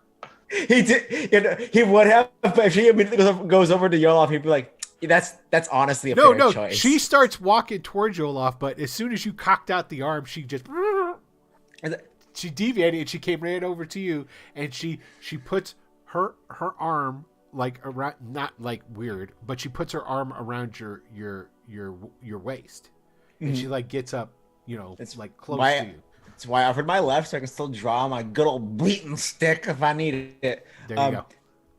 Okay. So we're doing good work. She starts directing you down the ways. And so everybody knows, okay? I don't know how long this will last, but I've kind of made a decision that I'm going to do a lot of on-the-fly maps to give it sort of that old-school kind of feel. So Heck yeah. And I know everybody loves my maps when I do them freestyle. So that's what I'm going to do here. You know, Roll20 draws shapes for you. If you need a square, What the hell? What kind of punk's gonna have a computer program get in the way of their artistic abilities? I will cry silently in a college grade Photoshop. That's what I'm talking about. All right, here, let me move you guys over to my wonderful map. There it is. You know, I put such care into the blood and gold maps. I was so... You did. You really did. And you know what? That's awesome. But I think everybody at home is going to say, that's pretty damn good. It is so like ingrained meta. This is like in one of our like detective like notebooks. Or one of our, That's true. Like, this is what we would draw, isn't it? Yeah, and so this is the like the street and the path, right? Mm-hmm. Now you guys are coming in from down here at the south, so go ahead and drop your tokens there. I guess I should have a token for the little girl too. Huh? Why, thank you, Flood. I think it's beautiful as well. Thank goodness I don't have a huge token. I love that huge token. Yeah, let me. Everybody's the right size. I'm so impressed. Who's that? Oh. Well, when you use all the same. I'm not going to go searching for it. So, it looks like an older lady, but that's the girl. So she's going to be right here, next to Arnie. Let me move you in a little bit here, off street. So those are buildings, of course, right? Okay, and she, as you guys are coming down the street, she points down the street, and she points to the chat is life right now. They're loving it, aren't they? I gotta say, if anybody out there's a grognard, if you've been doing this shit as long as I have, you're like looking at this and go, yeah, I know what you're doing. Yeah, we used to like just draw it on the graph paper or the white metal map. The thing I missed the most with like running games in person with everything that's been going on, I got these things. They're like gigantic puzzle pieces, so you can actually like draw on parts of dungeon maps, and then it's like a whiteboard. You can slap them down in puzzle pieces bit by bit. So it's like a fog of war thing. I absolutely love that. Oh, here's a good dead body. Oh yeah, that's what I need right there. That's gonna work. So we got a dead body right there. I think they got a swarm of rats in that art too. If you're looking. And I don't know why I should tell you. It's now she's pointing down the way. Okay, and there's the faintest of light coming out of that doorway, and you can see that there's a body kind of like in the doorway, and there are rats. That you can visibly see them. They're kind of like all over the place, but here's a swarm right there. Did it show jolly. Up? Oh, there they are. See, they're on top of that guy eating. Here, let me zoom in. Let me zoom in a little bit so the people at home can see this wonderfulness. So, whoa, that's a lot to zoom in. Holy crap. All right. So there's the rats. I'm going to put the rats right there. Okay. Can't see the body anymore. That's accurate. I moved the rats off them so you could see it. So there you go. Okay. So what are you guys going to do? She's pointing. She goes, yeah. And I don't see any big rats right now, but what big rats? Yeah. Like almost as big as her. And she points at Amelia. Oh, wow. Yeah. No, wow. Yeah. No, wow. And I live just like you just go around the corner and like a couple more doors down. Okay. So we could go around the block, is what you're saying. And we don't have to go this way at all. And she kind of like, she's not like moving from Arnie's protective holding. I think you muted there, Grace. Yeah, I am. And she looks over at I gotta look at your name again so I can pronounce it. Brylinton, right? Brecklin, thank you, Brecklin. She looks over at Brecklin and goes, "Aren't the constables supposed to do things about dead bodies?" I mean, okay. We have a flare for just who's in charge here? Are the rats blocking the way? No, there's just all over the place. The rats that are swarming around outside of that door, and like, there's a bunch eating that body. Yeah, but there's not in the way, so I would continue going forward. Kick, put kick her in her door. Yeah. Okay, so you're just gonna walk her down the street to her house? First? I mean, yeah, I'm not scared of rats. Okay, so you walk her down the street to her house.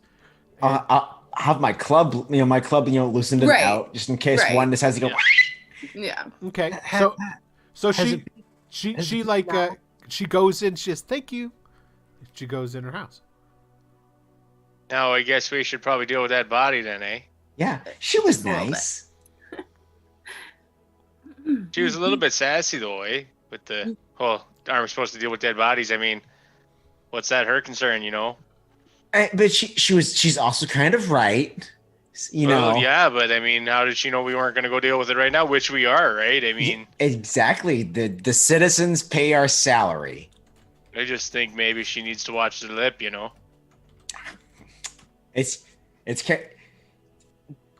Don't you live around these parts? It's kind of just like part of the lingo and the dialecto. It's fine. Pretty new here, but I mean, where I'm from, the kids are a lot nicer to their elders, you know. Flodetsky? I hope I'm saying that right. Flooded sky? Flooded sky? Flodetsky. Flooded Sky. Thank you for following. I appreciate that. Oh, subscribed. Holy hell. Thank you. I appreciate that very much so. I want to see if Flodetsky as a member of one of the other constable groups now. Yeah. That is such like a Rizzolian Isles like officer name. I'm surprised they gave you a B-. A C at best. Come on. Now keep in mind when I said that Amelia scored the best on your guys' tests, and that's how she was able to be the light bearer and the leader of the squad. That doesn't mean that she scored really high. Okay, that's just that you guys scored probably pretty bad. Okay, so what are you guys doing? So you went ahead. So after she's in her house, I turn back and go toward the body. We need to figure out if there's anything on it or if there's ID or anything. Okay, so I'm gonna go ahead and I'm gonna I'll get her. I'm gonna put her over in this. Over here. So we'll just pretend like she's at home now.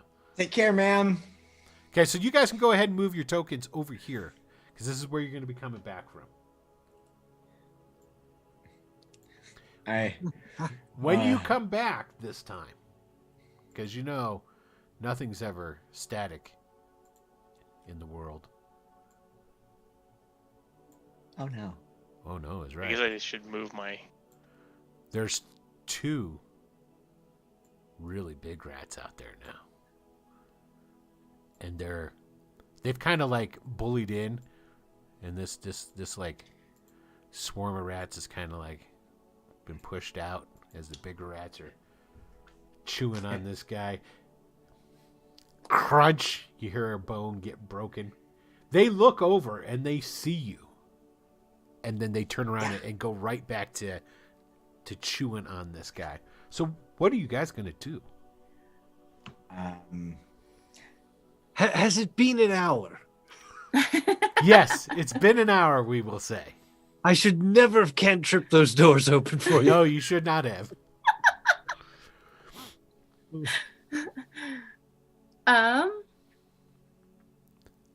Let's see here. So I have one of my skills or one of my advantages that I picked up was observation. So it's a +1 to wisdom ability checks for noticing clues. Okay. As far as what he's wearing, can she notice anything as far as an indication of who he is from far away? Sure. What is the stat that's associated with that? Well, it's a wisdom check, right? Wisdom +1 to wisdom ability checks. Okay. So basically, what you're going to do is go ahead and roll. Johnny Orko just followed. Thank you, Johnny. We appreciate that. Oh, Oreo. Johnny Oreo. You have to understand, on my screen, it's really small. Okay, so... this is going to become a thing where people sign up just to have their name butchered. They do that for Adam all the time, because Adam can't pronounce anything. I'm at least getting 50-50. Hello, I'm the Orko. Okay, so basically what you're going to do is you're going to roll... this is a stat check, because basically you're using one of the skills, one of your secondary skills. So go ahead and... here, let me take a look. Now, what'll happen, you should be able on your character sheet to click wisdom, and it'll roll. Right, okay. Oh, and then threshold modifier, I know you said something about that, but I don't remember what you said. Threshold modifier, you're not really going to have to worry about that, because essentially, because you get the +1. Okay, what is your wisdom? A 14. Okay, so basically, that would take, because you have the skill... it would take it to a 15, and then you have to roll 15 or under, which you failed miserably because you rolled a 17. So, I'm gonna roll it under. That's interesting. Yes, you want to roll under. Okay. That's why it says fail. Yeah, that's why it says Very fail. confused. So, yeah, no, you don't notice anything. Fair enough. So, do we want to chase the rats off somehow? Yell at them, maybe. I mean, Hey, rats, bugger off, eh? We should also probably call the night merchants. What are we going to do with this body? We'll get the rats away from it first. Yeah, because they're eating the fuck out of it. Crunch! Crunch! Simultaneous can happen, correct? Well, you're supposed to collect bodies and have bodies turned over, and if it's part of a possible murder investigation... Right, exactly. So, I mean, don't forget, you're not murder hobos. You're the police. Yeah.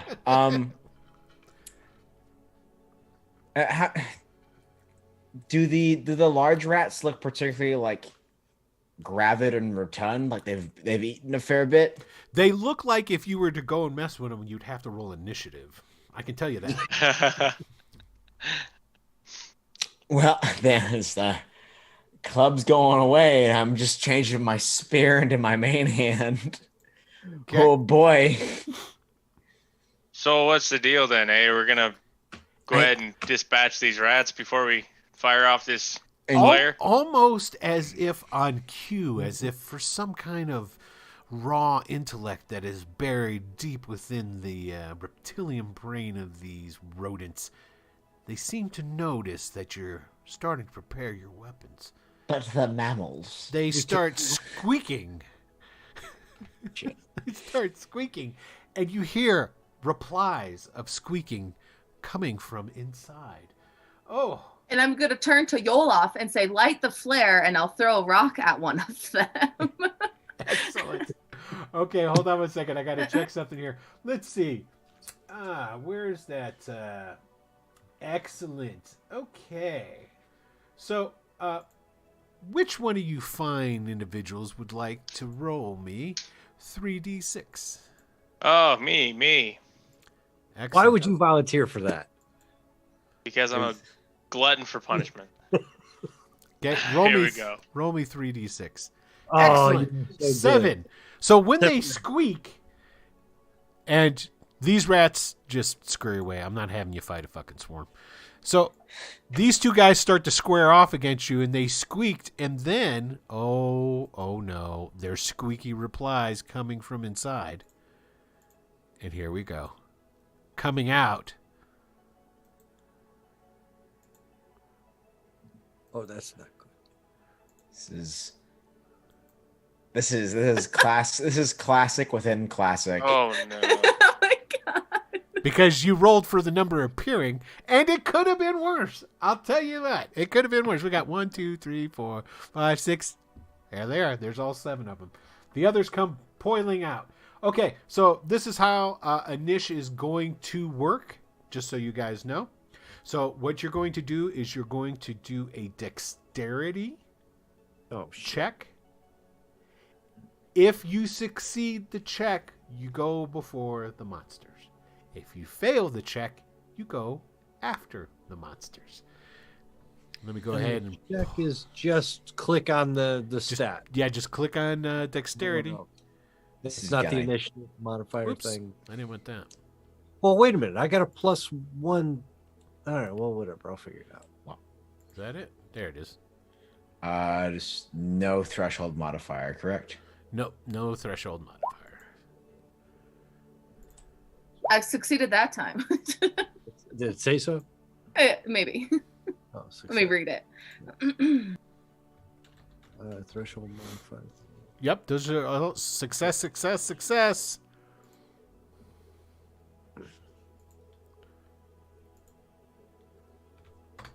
Okay, we're in round 1. So who am I missing there? Oh, that would be me. It's because I closed my character sheet. Sorry. Well, you can't really attack if you don't have a character sheet, sir. And there we go. Excellent. Okay, so everybody has succeeded, which means you all get to go before the monsters. Now, here's the thing: if for a future, well, we need to take a look. Is your battle axe slow? Ooh. The battle axe was in the house rules, right? I grabbed it from the house rules. Yeah. And they open up the house rules. House rules. Because if you're using a weapon that has the slow moniker to it, It is slow in the regular rules. where is it at? There it is. Of course, I opened up the wrong damn thing. Battle axe.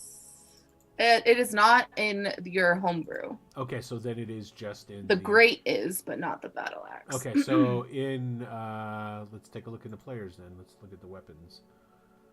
It is. It does say slow in the weapons there. Okay, so what that means is when you have a slow weapon, you automatically go last. So you really didn't need to roll. The only time that would be into any kind of consideration is like if somebody else has wielded something slow or something. So essentially, everybody will go, the monsters will go, and then our big hulking Yolof will go. So you guys, tell me what you want to do. You get to figure it out. You just want to go in order of who rolled the lowest or the highest, or however you want to do it. See, it's how you're rolling under. The lowest probably would be first. Then, what would you say? Which would be Yeah. That makes sense. Yeah. Okay. So, Uncle Tony, man, what you doing? Technically, just so you know, these things kind of happen almost simultaneously.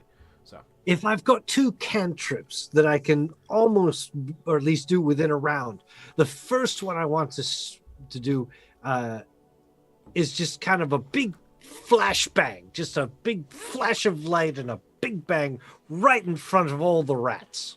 I want to try to scare them off, as many as I can. okay. All right. Let's see here. I'm pretty sure. I want to just make sure that I'm rolling the right amount. I'm pretty sure it's 2d6 that I got to roll.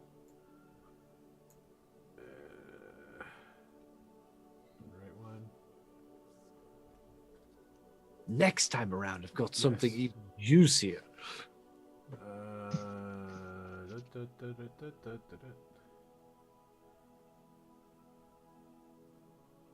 Help me find the morale here. morale. Yeah. Are you It's using in the this? players. It's in the players. Yeah, I was gonna say using. It's on page 226. It You're- says morale rating, fucking awesome. morale checks 2d6. It is 2d6. Okay. That's what I thought. Let's see here. Okay. All right. And here we go. So, 1, 2, 3. Whoa! Why did? Oh, because I got the exploding on. Take that out. 1, 2, Yeah, we don't need that anymore. 3, 4, 5, 6, 7. Okay, so actually, that helped. By how much? I'm so grateful to help. 3 of them Ah. get startled, and it'll be the 3 closest. So they actually run. They're going to run away on their turn. Well, fuck it. We'll just do it right now. Unless, well, wait. There's somebody else. They're turning. 3 of them, these first 3 are turning around to run. The ones that are behind it seem to be like, yeah, fuck you and your pyrotechnics. So I had 3 that failed. And so on their turn, they're going to take off. And, So- and I'm gonna duck behind the halfling. Okay. Literally duck. Okay. So, Yolof. Oh, you're the one who got the 8. Oh, no, that's you, Alex. No, Okay. I Arnie- would be 11, but I'm yeah. slow. Yeah, what's Arnie going to do? Arnie will move forward and is it the front row of them are spooked, right? Yeah, those front 3. Here, I'm going to put a little moniker on each one of them so that you know which ones are spooked. Let's move. Where is movement on this? There we go. Okay, blank. And Kind of encounter. toward the There we go. middle, Movement encounter 40. Yeah, so 40 feet. I should have plenty. Oh, yeah. Yeah, these are 5-foot squares. You got plenty. Oh yeah. And let's see. Those I've got those 3 are visibly shaken and appear to be getting ready to run away. Just so you know, if you attack again, mechanically what's going to end up happening is I will roll morale for them again to see if they want to turn around and defend themselves. Just so you know. Just so you know how the rules work. Yeah. Aggression. So would like moving forward and this, like when you're encountering a bear or a cougar on a trail and going like nah, and is sand peopling at them, trying like try and drive them away more. Yeah, that's not going to work. Not Damn unless it. not unless you got some kind of special ability that I'm unaware of. I was just like, I intimidate the rats. No. All right. I will then instead just move to into formation with the big old powerhouse of the group, and I'll brace my spear. Okay. So that's it, huh? Just gonna wait. I guess the ones in the front, if they're gonna run, they're gonna run. If they run, then Okay, good to know. fantastic. Yeah. What's the old what's Amelia the head? You know what? I need to put on some fighting music. Get a pump. Good It's like point. synth stuff. Get the blood pumping here. So what are you doing there, Light Bear? So what I'd like to do is go ahead and get a little bit closer and then move the light forward so that it's between me and between them and me. Okay, so you want to get it between you and them. So basically, you're just going to stand forward and put it down. Okay. Yeah. All right. So go ahead and move to where you're going to do that.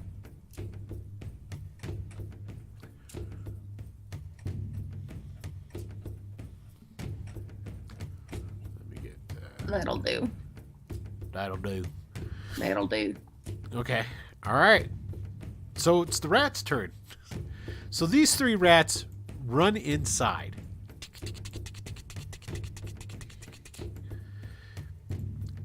Now I have to roll something. Now I'm not really rolling for morale here, but I'm using that for something, but I can't really tell you what it is.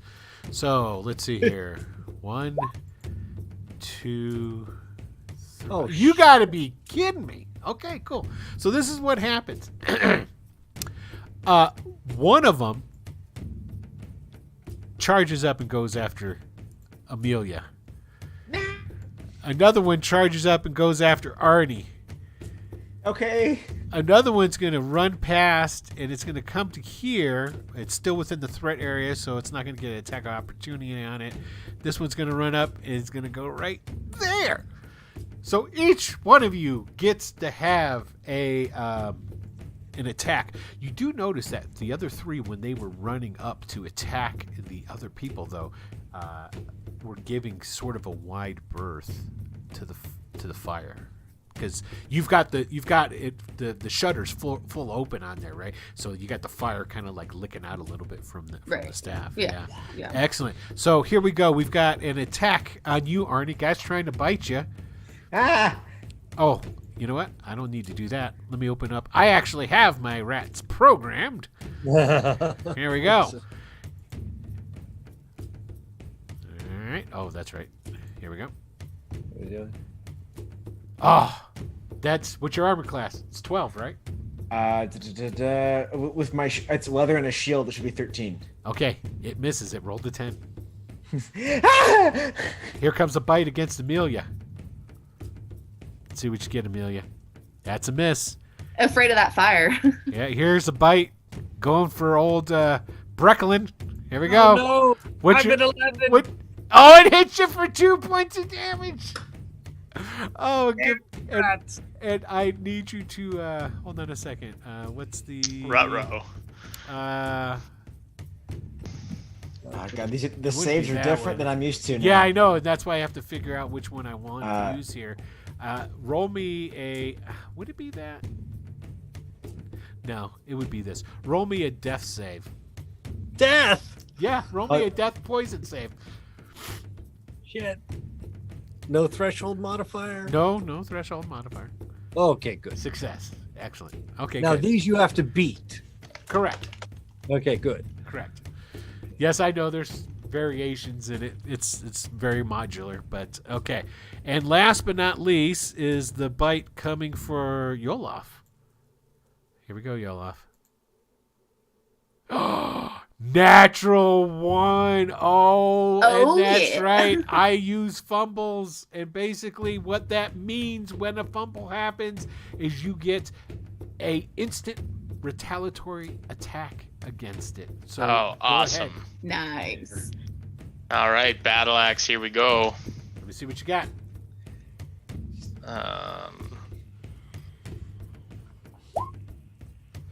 Oh my. Make sure I did that right. You did. Okay. It's dead.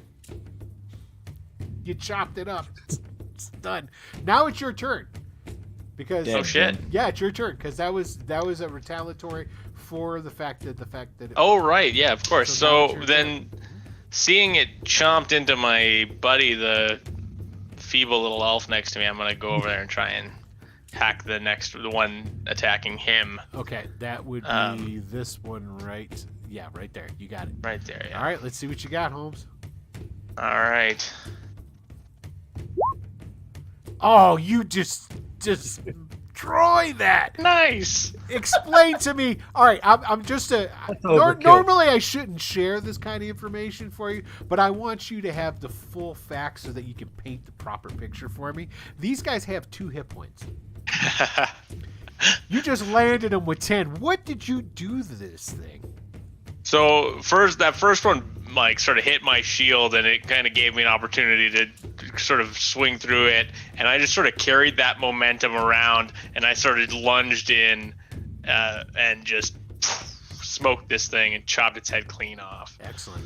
Okay. And it just then the axe just sort of like, if you didn't have a clean shave already, Brecklin, it would have just trimmed a little bit of that off. All right. Very had to just sort of swing right through it. Okay, we're starting round 2. To start round 2, half of their numbers are dead. Some of their friends have run away. Let's see here. Okay. All right. So go ahead and give me your roll those dex checks again. Dex check. I guess I don't need to for this encounter, right? Yeah, you don't need to roll at all because you'll be going last. And Amelia will be right there with you because she failed Yep. as well. Okay. And so did I. Artie, you get to go, and then the rats, and then everybody else. I'm just gonna drive down with my spear at the rat in front of me. Okay. See what you got, man.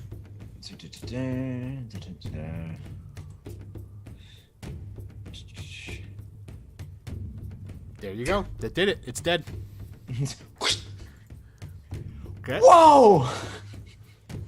Basic worked. You did. Yeah, basic training worked. Okay. Now let's see. Because I rolled, it was a fail and then a success. Okay, you killed the one that had failed. So the one that is still around is the rat that is on Amelia. Basically, what I rolled was I rolled to see. They rolled morale again, and the one that succeeded is still alive, and is going to attempt to attack Amelia. It's gonna bite you because it's crazy with it. Oh, it totally misses. All It's right. that fire, I'm telling you. Oh, yeah, it must be. Okay, Something like so all right, so I guess then I think it's Brecklin, what are you gonna do there, man? Do I see any of the other rats? No, the other three that ran away, Yeah, they went inside. but they're not coming back, at least not yet. Nope, they don't appear to be coming back as of yet. Then I'd like to cantrip a little campfire right at the door. Okay, well that's a little too big. Well, just You okay? Not You on can- the body. Yeah, because the body's right there too. So never mind then. Do you need help, little one? okay, so Brecklin's turn's over. Let's go on. Not sure what to do. That's all right. You don't have to be sure. Amelia, it's your turn. What are you gonna do? Get the little one. Now you can actually use the light staff as a weapon. You can bap. It's Yeah, that's what I'd like to do. And I was going to ask how like hardy it was. It's considered to be a staff, so you can go. I'll go ahead and give it a little down on the head. Okay, let's see what you got. Is it strength? Is that what I need to roll? Well, you would here. Hold on one second. Put it. Let me open up your. Where? There you are, Amelia. I'm just gonna put. Since you're the light bearer, you should have this weapon in your Okay. dealio. I can add that then. I got Just this. Okay. Light staff is a melee. And okay, that looks right. So you're good. It doesn't have any other properties. It'll do a D6 though. So go ahead and just click and it should automatically do the roll for you. And what did we get there? Excellent. 2 threes. Yep. Well, the damage would have been a 3 if you'd hit, but you didn't. Okay, so Yolof. Is Almighty. it fire enough to scare him? No, this one's already made its morale. This one's all about getting a piece of your ass. For some reason, it doesn't like the halfling. It feels like it should be able to take you out. About the same size, anyways. Yeah, roughly. Yeah. All right, you said it's my turn, right? Yep. What's Okay, your then I option? step up alongside her and I will try to make it 3 for 3 here. Oh, you do. You totally destroy this thing. Those are some good rolls, man. I don't know what's going on tonight. It's beautiful. Yeah. Okay. So that one's dead too. Let me go ahead and I'll put that on there. Okay. Excellent. Well, I can get Way rid of to that. go, Chop Shop. Get rid of that combat music. I'm kind of disappointed in the rats. We only had one bite, and Yeah, thank you. Appreciate it. yes. Just rub some dirt on it. I feel like I'm back in Tales of a Savage Land. I'm actually hitting things again. All right. Okay. All right. Faces. Let's go here. All right. Oh, that's the wrong one. We need nighttime faces. There we go. All right. What are you guys going to do?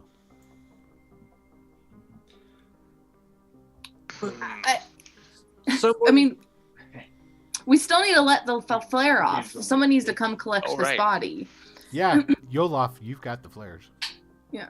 And I'll look at the rest of the group and be like, "Hey, sorry for asking, but which one's which again?" The white one. That's one you want. Yeah. All right, and I will. Is it like? Do I need to light it off of the torch? How does this thing work? No, these are like those giant party favors. There's a string, you pull it. So you just point it up, you pull the string out, and it'll shoot the flare. Okay. You pull it. It goes shooting up into the air.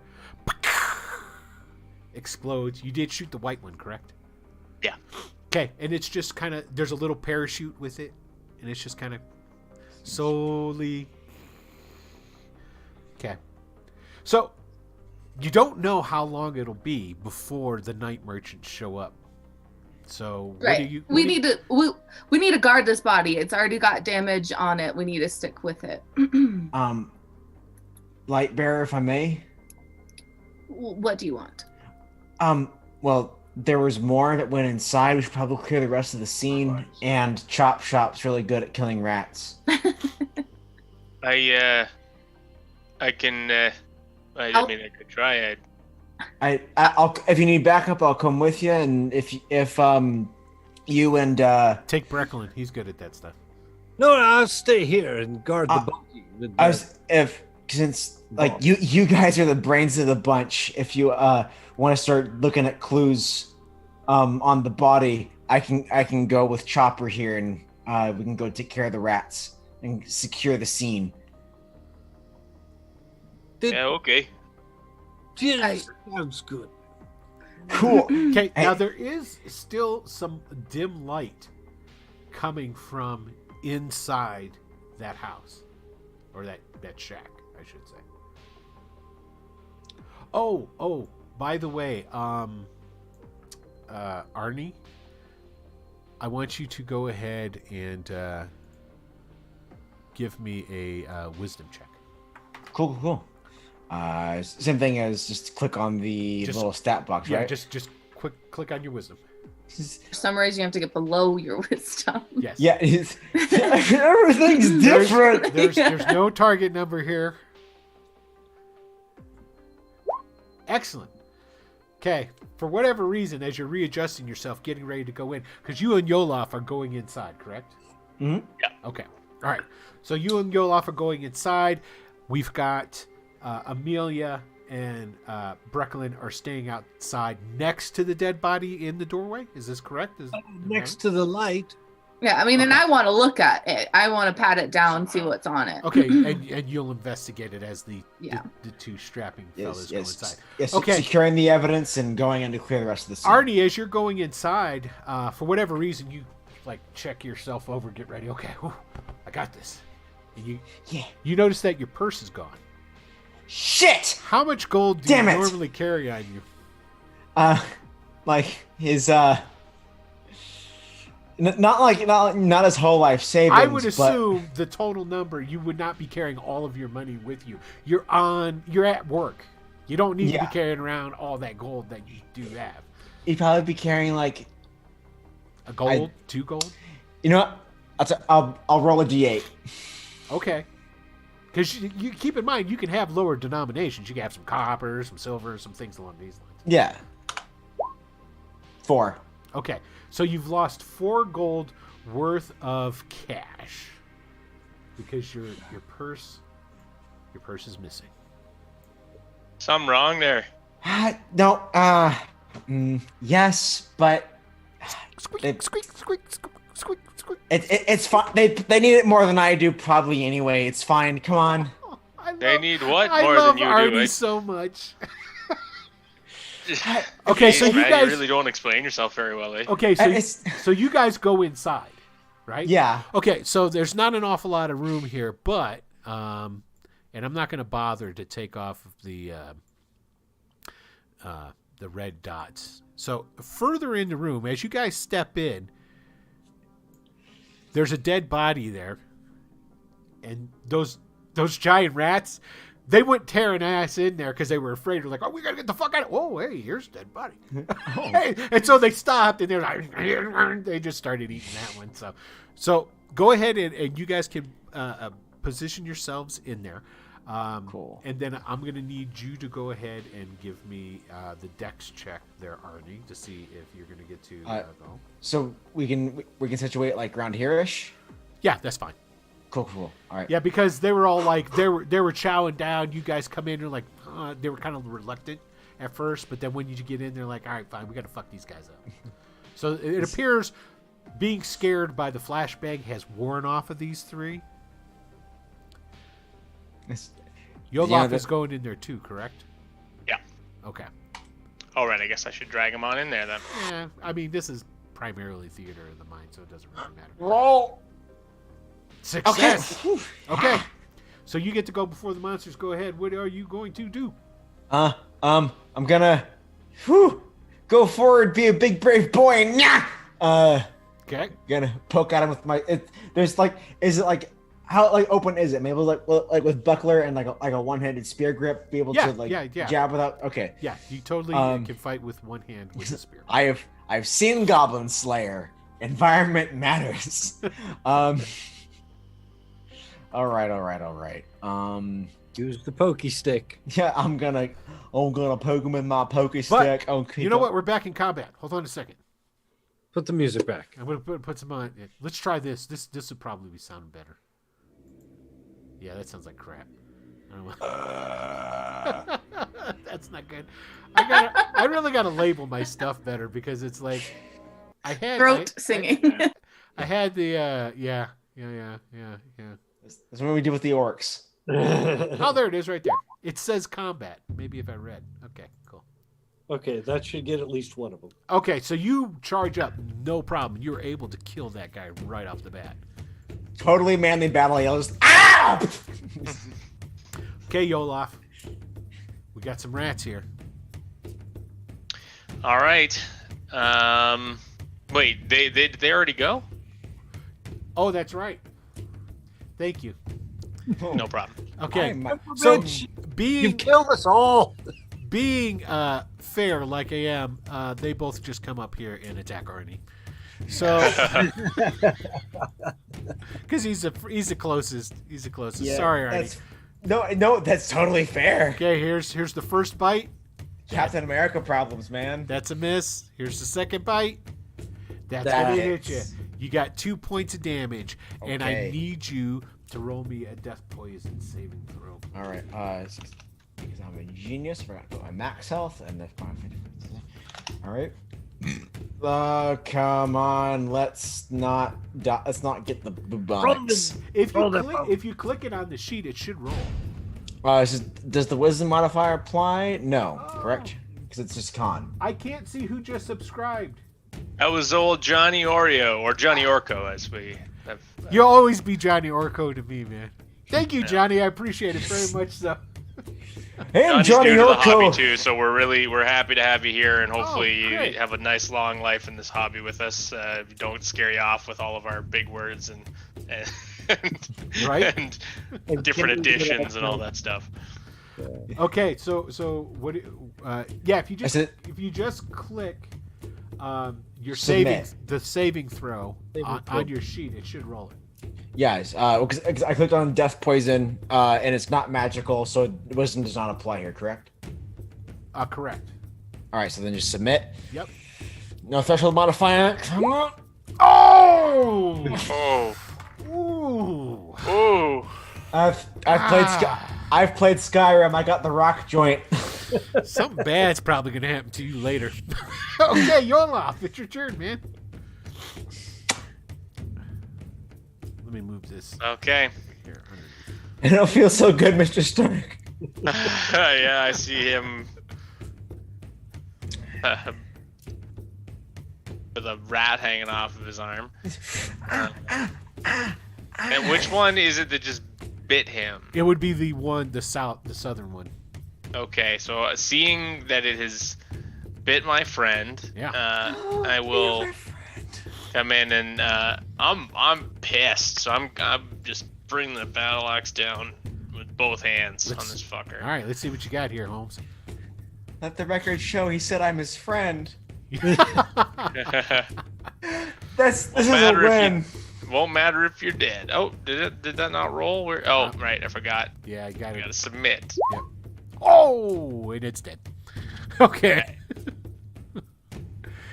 You're rolling like gangbusters to hit shit. I'll give you that. Okay. Seriously, yeah.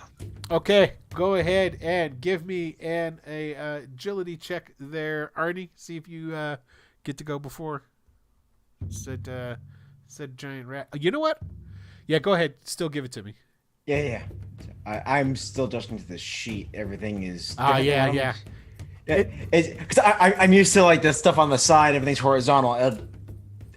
I will learn. I understand. Sooner than later, hopefully. Damn it! Okay, so the rat gets to go again, but fortunately, this rat. Oh, it is. So it's still going to attack you because you're right there. So hopefully you don't get bit twice. Let's see what happens. Here I was hoping Khan would give me a bonus to hate you. Oh, it missed. You rat bastard. Okay, so all right, Arnie, you get to go first. Alrighty. It's gonna poke him with my poker stick. This is, spear is in the name. Okay, get him with the thing. No, probably not. That's a miss. All right, Yola. Funk. Yeah. Spear was in Shakespeare's name, too. Yeah. Did the rat attack yet? Yeah, it did. It missed. Okay. Then you can hold your action and let it attack again if you want. No. I can't catch the plague twice. Let's see. Well, Will might have a different opinion on that. Who's to say they all carry the same disease? That's all I'm going to say. Oh, there we go. There's finally. You missed. You missed. Okay, cool. This one rat too. I rolled him around. He's not about you. You chased me off my first meal. Now you're gonna chase me off my second meal. I'm not having it. So go ahead and give me that dexterity check. Yes. All right. You think they're okay in there? Oh, there's another. Okay. There is an awful lot of noise. You're right. Maybe you should go check. It's very manly noise. Okay. Here we go. Here comes the bite from the giant rat to try and get a piece of Arnie. No.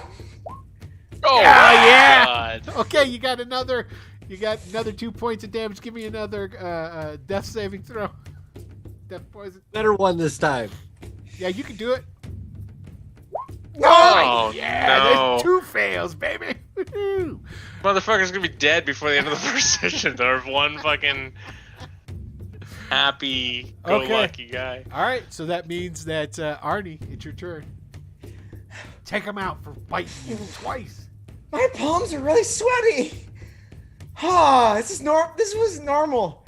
Oh, it's okay. It's okay. We're good. For stuff and country and things. You got this. Yeah. You kill it. Okay, so that is dead. The combat is over. Good job, guys. Ow. Good job. My cheek's really hot. All right, so they come walking in after you. Basically, as soon as you stab, it's like almost timed. You stab the last giant rat, and then that's when Amelia and Brecklin come walking in. Are you okay? What's going on in here? You scared off the really nasty ones, I'll tell you what. But there's another body in here too. Oh, a body. Yes. Go Now- through that with pockets too. Now, Amelia, you said you were going to do some scrounging around, right? I'd like to see if I could, figure out what's on this guy. Okay, everybody's going to do some searching. Okay. Yes. Everybody, I'm trying to find something to read. Yeah. Now, granted, I'm going to tell you some things that you do find just from looking around. I'm not making you roll specifically for that, but I want you to go ahead and everybody roll me a d6, and you want to get low. Would observation apply to this or no?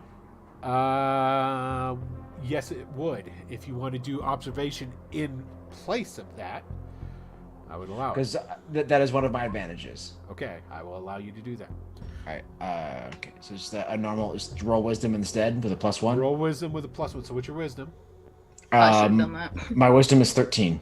13. I'll let you re-roll, Grace. 13. Okay. So basically, you need to roll, and you're trying to get 14 or under because you have this advantage. All right. So I'm rolling. Threshold modifier is +1. Yeah, but it's not going to the dice. So you just got to remember whatever you roll. Okay. Boom. You got it. Regardless. Oh no, that was Grace. Yeah, that was me. Okay, Sorry. You got it too. So basically, because this is not hard boiled into the rules, this is part of the house rules with the advantages and stuff like that. You just have to do a stat check, but you have to remember whatever it adds onto your stat, because that's how the bonus works. Yeah. Okay, it just adds to the stat from when you make the check. That's all.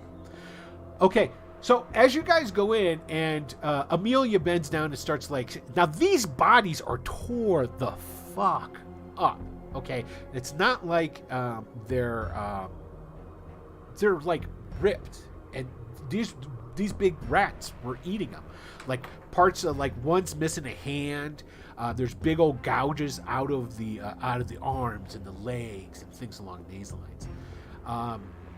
So their clothes are completely shredded. Don't forget the small rats were on there, just rah, rah, rah, chewing on them, eating them up too.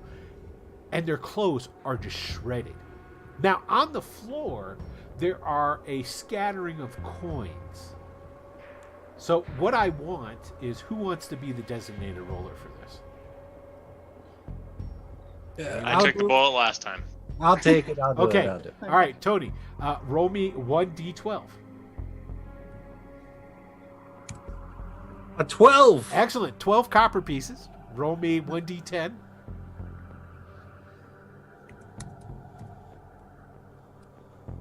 Two silver pieces. And roll me 1d4. 1. 1 gold piece. Now, these coins are scattered on the floor. Okay. There's a dagger that's you see laying over across the room. There's a club also in there. And as you're going and searching about, what you find are vials, or what appear to be like glass vials. They're roughly about 2 inches long. Look like they were sealed at one point with something. Now this is for Amelia and for Arnie. You guys both noticed this with your observation. So like a wax, like a wax rough, residue. Yeah. There's around the lip. There's the wax, but also you can tell that there's some kind of like residue inside these tubes. So Brecklin, you want drugs? So the tubes are open, presumably then, right? Yeah, they're essentially, let's put it this way, they're like a shooter. So somebody popped the top. They're empty, but there's like residue on the inside, and it's faintly, it's green. I'd say bag 'em, tag 'em, boys. Yeah. Mm-hmm. Okay. So you guys think go this through... was maybe some sort of rat bait or something? I highly doubt that. I mean, there's rats everywhere though, so I mean. I don't think the rats opened the seal. I think that because there's 2 vials, they right? opened up our buddy here today, so I don't know. They're pretty good. Yeah, where you got bit there, Arnie, kind of burning a little bit. Yeah. Am I gonna start tasting colors? Well, I don't know. We'll find out. Oh, I know how the drugs work. It's like, well, since we've got they were eating the evidence, the big rats might also be evidence too. The carcasses are all there. So I just want to bundle them all up and make sure that nothing else eats them until the right there. Okay, so exactly, citizen. So as you guys are finishing that up, as you're, I guess, collecting the large rats, don't forget the hundreds of smaller rats that we're also eating on these guys. You hear clip, clop, clip, clop, clip, clop, clip, clop. It's like a wagon. Is that a friendly noise? Probably the meat wagon. Dead body, meat. Oh, I thought you meant like street meat. No. The dead body morgue wagon. Never mind. Speaking of which, are we still going to the bar? Hey, because I was. I'd like to get there and get some drugs, yes, but we've got to take care of all this first. So does anybody stick their head out? I mean, I'll go take a look and see who it is then.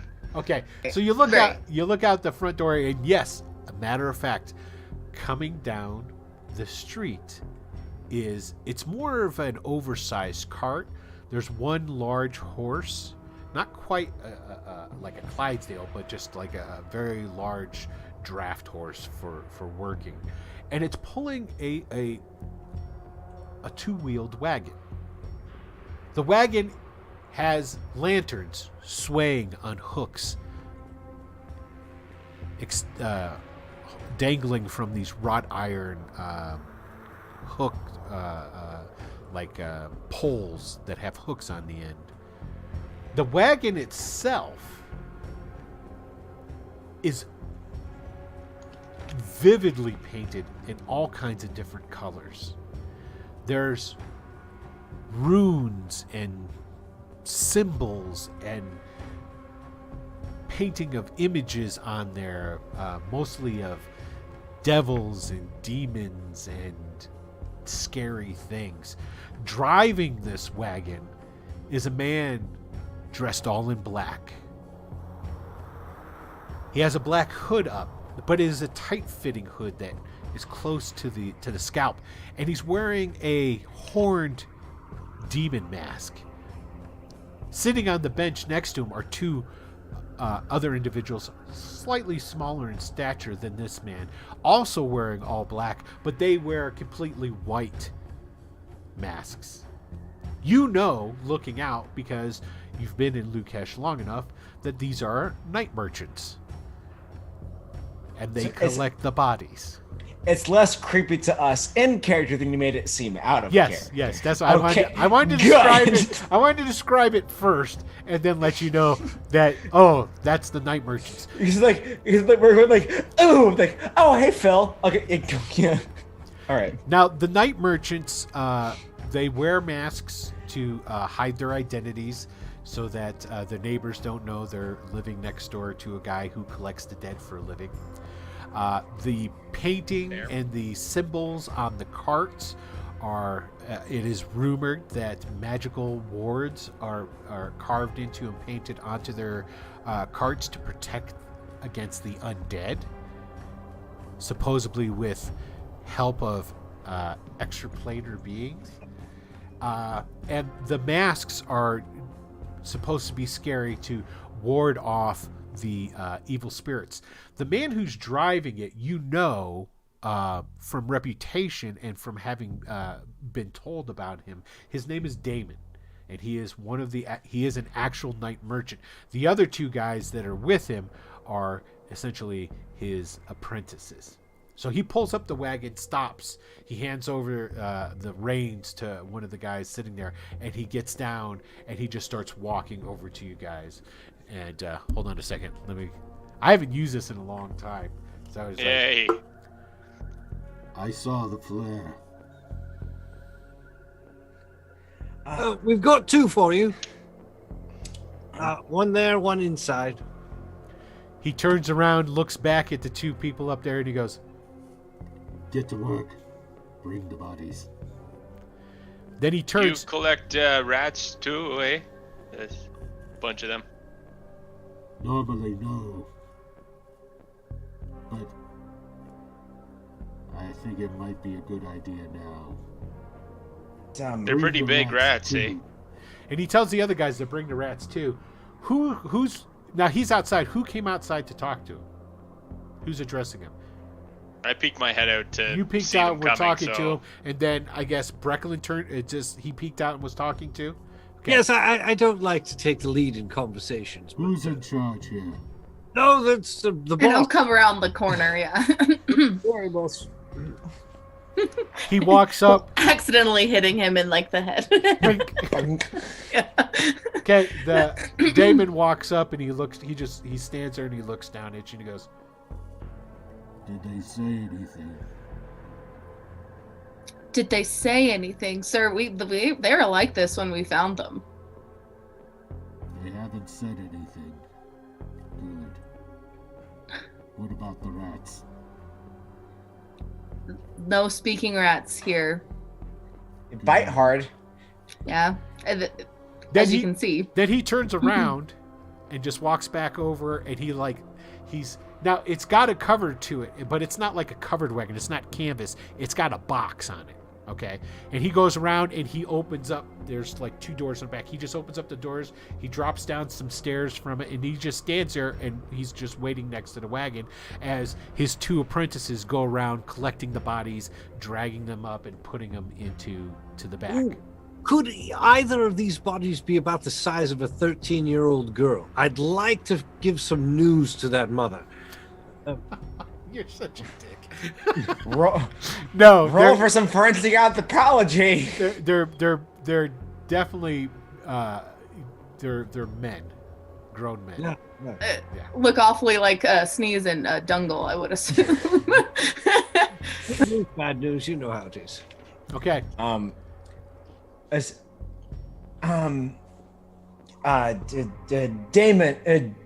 Damon, right? Yes. So, you might want, if there's any irregularities with the vermin corpses and the contents inside of them, you might want to pass it along, if you can, to the alchemists at the precinct. I think this might have to do with the venom stuff. He nods. Cool. It's man a few words. Respect. Okay. So then they, unless you guys have anything else to say or ask, I'm just gonna be like, they're so cool. they finish. I might just ask him like, I know this isn't necessarily your job or your place to say, but is this what we should be expecting? I mean, it's my first night, and I wasn't really, expecting giant rats. 20 sides of every story is rating in with a party of 18. Woohoo! Welcome. Woo! Welcome, 20 sides of every story. We appreciate the raid very much so. That's our second raid of the night. Thank you. It is our second raid of the night. See what happens when you play old school essentials? Yeah. I think we can run this in any Hello. Hey everybody! But honestly, I love the fantasy cop drama. You can run this in any fantasy system, and we'd be getting this. But I think the old school essentials helps. But we're about to lose 25% of the party to a rat bite. Yeah. Yeah. First session already about to. I will be optimistic until I am crapping in my boots with dysentery. So that is how Arnie works. So Damon just looks and he turns his head and he just looks at you, Yolaf, which you might be a little bit taller than him, and you're a little unnerved because where you would think just looking in, because it's obvious that he's wearing this devil mask, right? And you would think that you'd be able to see his eyes at least glinting off of the light coming off of the torch, the light torch, and it's not. It's like you're looking into a shadow. You don't see any reflection, any eyes, anything. What do you mean? But I thought that was pretty clear. You know what? It's cool. I'll talk to somebody else about it. It's fine. Death comes for all of us. Sometimes quicker in the camps. Death seems to have less of a meaning here. Is that what you mean? Yeah, sure. I'm gonna be honest with you. You kind of give me the willies. So I'm gonna stop this conversation if that's all right. The Potato Lion. Why, thank you, Potato Lion. I appreciate you following very much so. Very much. So, okay, so when you say that, he turns around and he walks back over, and basically after that little exchange, both of his apprentices are like, rubbing their hands on their clothes and stuff. They are wearing gloves though. He throws up the ladder, the stairs for the back of the wagon, closes the two doors, climb back up onto the bench of the cart, and they just start riding away. He doesn't even say anything to you guys after that point. Just rides away. I'll turn to the rest of the group but I'm not crazy though, right? We were never told about anything about any giant rats or anything though, right? Eh? This is our first. I don't remember that during the briefing, but does go with the victims with the chewed bodies thing. Yeah. Oh, music check. Oh, that was so bizarre. Bonk. No, it was Makes We sense. might have stumbled upon victims 7 and 8 if this is like some kind of serial killer thing. Or out of control rats. I don't know which. It's Seems awful. like out of control rats to me. I mean, they were pretty big. I mean, if I didn't have a battle axe, they probably would have bit me just like they did Arnie. Yeah. Man, you were on fire. That was really cool. You're gonna be on fire with a fever pretty soon, eh? Yeah, No, seriously, that's pretty bad, man. I got bit too. You Yeah. seem fine. I am. I like to think that you elf types are like crocodiles. You get tougher with age. You're tough, probably way tougher than me. I'd bet, right? So basically, the rest of your patrol and the rest of the evening, uneventful. You We run didn't find into any drugs. you run into a couple of We got a couple people vials. on the street, so forth. Do you still go to the cup and the coin? Yes. Check Okay, you in, go to just the- a peek. You go to the cup and the coin, and the guy there, which we will have a name for him. If it's not in the book, I'm not going to look it up right now. But he's very happy to see you guys and gives you free drinks. Said, "Oh, I'll come by anytime. I'll hook you up. I mean, I did the same thing for Big Jim. I mean, I'll do the same thing for you. Not a problem." No, thank you. No. Maybe perhaps some tea. Something wrong with my ale? You don't like my ale? I don't know. I'm sure it's fine. I What's wrong just with don't. my ale? I'll have his, if he doesn't. All right, want it. excellent. It's- And he just Yeah. slides it over to you. You So, have an Pour extra me one out. tea. That's so he'll get you some tea. You that's think? what something Yeah. like that. You It's, hope it's it's got a lot of brown floaty things in it, but It's loose leaf. It's fine. yeah, exactly. So Um, basically, oh. what ends up happening is the rest of the night goes by without a hitch. You find no drugs in the cup and the Why coin. no drugs? You find no one willing to sell you drugs in the cup and the I don't coin. know why. Might be the uniforms. Probably, you never know. You are wearing And- a constable's uniform at the moment. So. but I will literally say, like, it says here in section 5, part 2, we're not allowed to accept gratuity in form of free. Everyone's looking at me weird. Oh, never mind. So basically, the rest of the evening goes away fine, and as dawn is starting to break, you make your way back to the East Station to check in and tell Sergeant Red what you found and what's going on. But we're going to do that next week.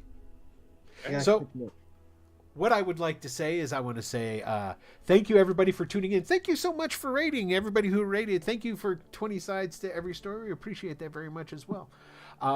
We will be back again next Wednesday, same time here, 9 p.m. Eastern Time is our start date. Dragonlance Chronicles.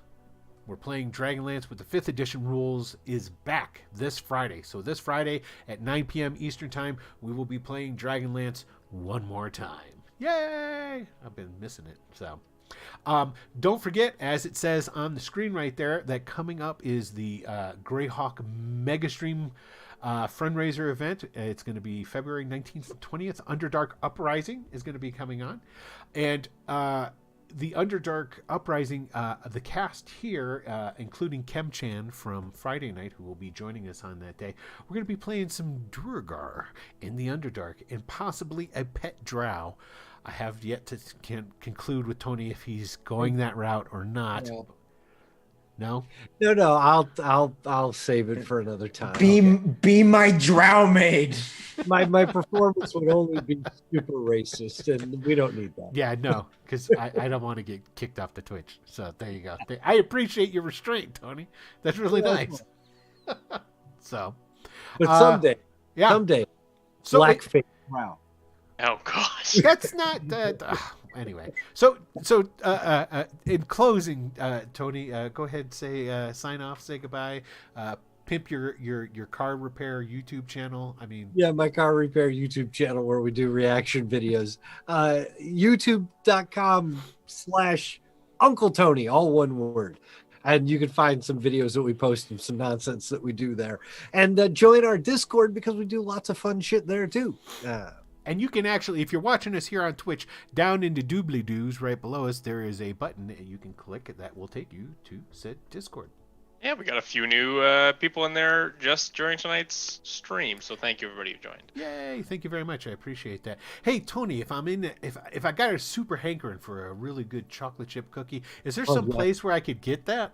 You could go to crumbtogether.com and get your cookies delivered all over the United States. And I can say that again because before the holidays, we had to stop doing it because the post office was so slow. Yeah. No. We couldn't get cookies delivered. But now we can, so call again. Excellent. Well, thanks. Yeah, Grace. Move down the list. Yeah. I'm Grace. I was playing the halfling tonight, and yeah, find me here on Wednesday nights, and yeah, looking forward to it. Excellent. Dylan, video maker extraordinaire.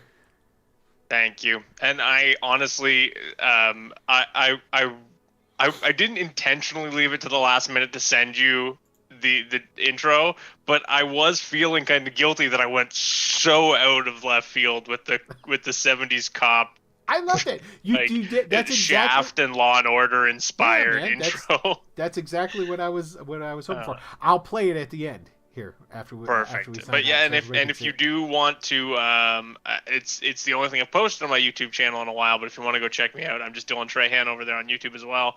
And I will be posting again more soon. And also, hey, if you're into yoga, my sister has started streaming. She's a yoga teacher and she's a yoga instructor. And go follow her. She's Ashley Trahan, ASHLEIGH, Ashley Trahan, just like mine, over on YouTube.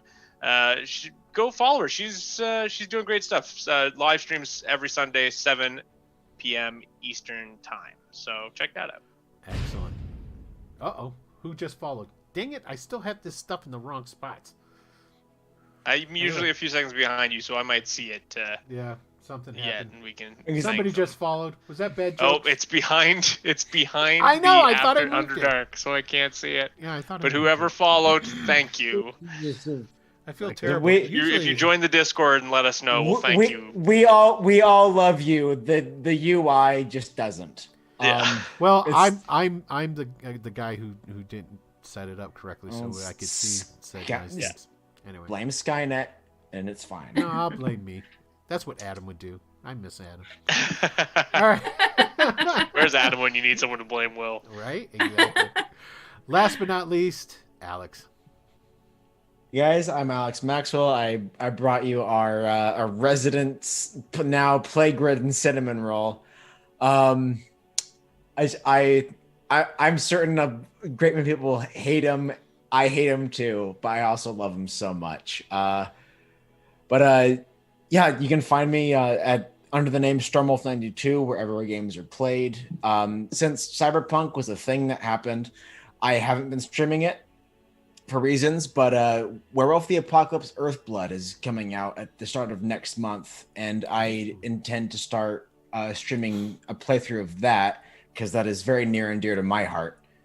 Other than that, yeah, you guys can find me here at the same bat channel, same bat time, Wednesdays at 6 Pacific, because that's my body clock, doing this. Flood brings up a really good question. How can you hate cinnamon rolls? It's very, very fair. Sometimes people are just so wholesome, they make your blood sugar spike. As a diabetic, I understand. Okay. But yes, as he is, I like Arnie. I like Arnie. No, I hope he doesn't die of the plague. No, me too. Because we've got so many people like, where are the drugs? And I'll take the bribe money. I'm like, and then Torchbearer, yeah, fuck him. I had to be the Judy Hopps of the party. You did. I'm loving it. I'm loving the party dynamic. I can't wait to see the dynamics shift with other characters that we have set up down the line. The inspectors are going to be a weird fucking shift when we get to them. Tom Selleck dwarf. I'm set. I'm ready. But I'm loving this so much, and sending it to my friends like, yeah, guys, this is it's Greyhawk, it's D&D, and it's Blue Bloods. Like, check it out. It's great. I love it. It's different. Tom Selleck is coming. So yeah. Can we make the light bearers light flash red and blue when we're on it? You're the wizard. Figure it out. Yeah, figure it out. Yeah, wizard. Yeah, cast thaumaturgy, you little waddle finger bitch. Okay. Blue, red, blue, flashing lights. All right. Well, with that being said, I want to say thank you to everybody for tuning in and watching tonight. As always, we appreciate it. Hopefully, we will see you all here back next Wednesday night. I'm going to send us out with the beginning video one more time because it's just that cool. And thanks, everybody. Have a great night. Stay safe. Stay warm. I guess it is winter in most places. And we'll talk to you soon.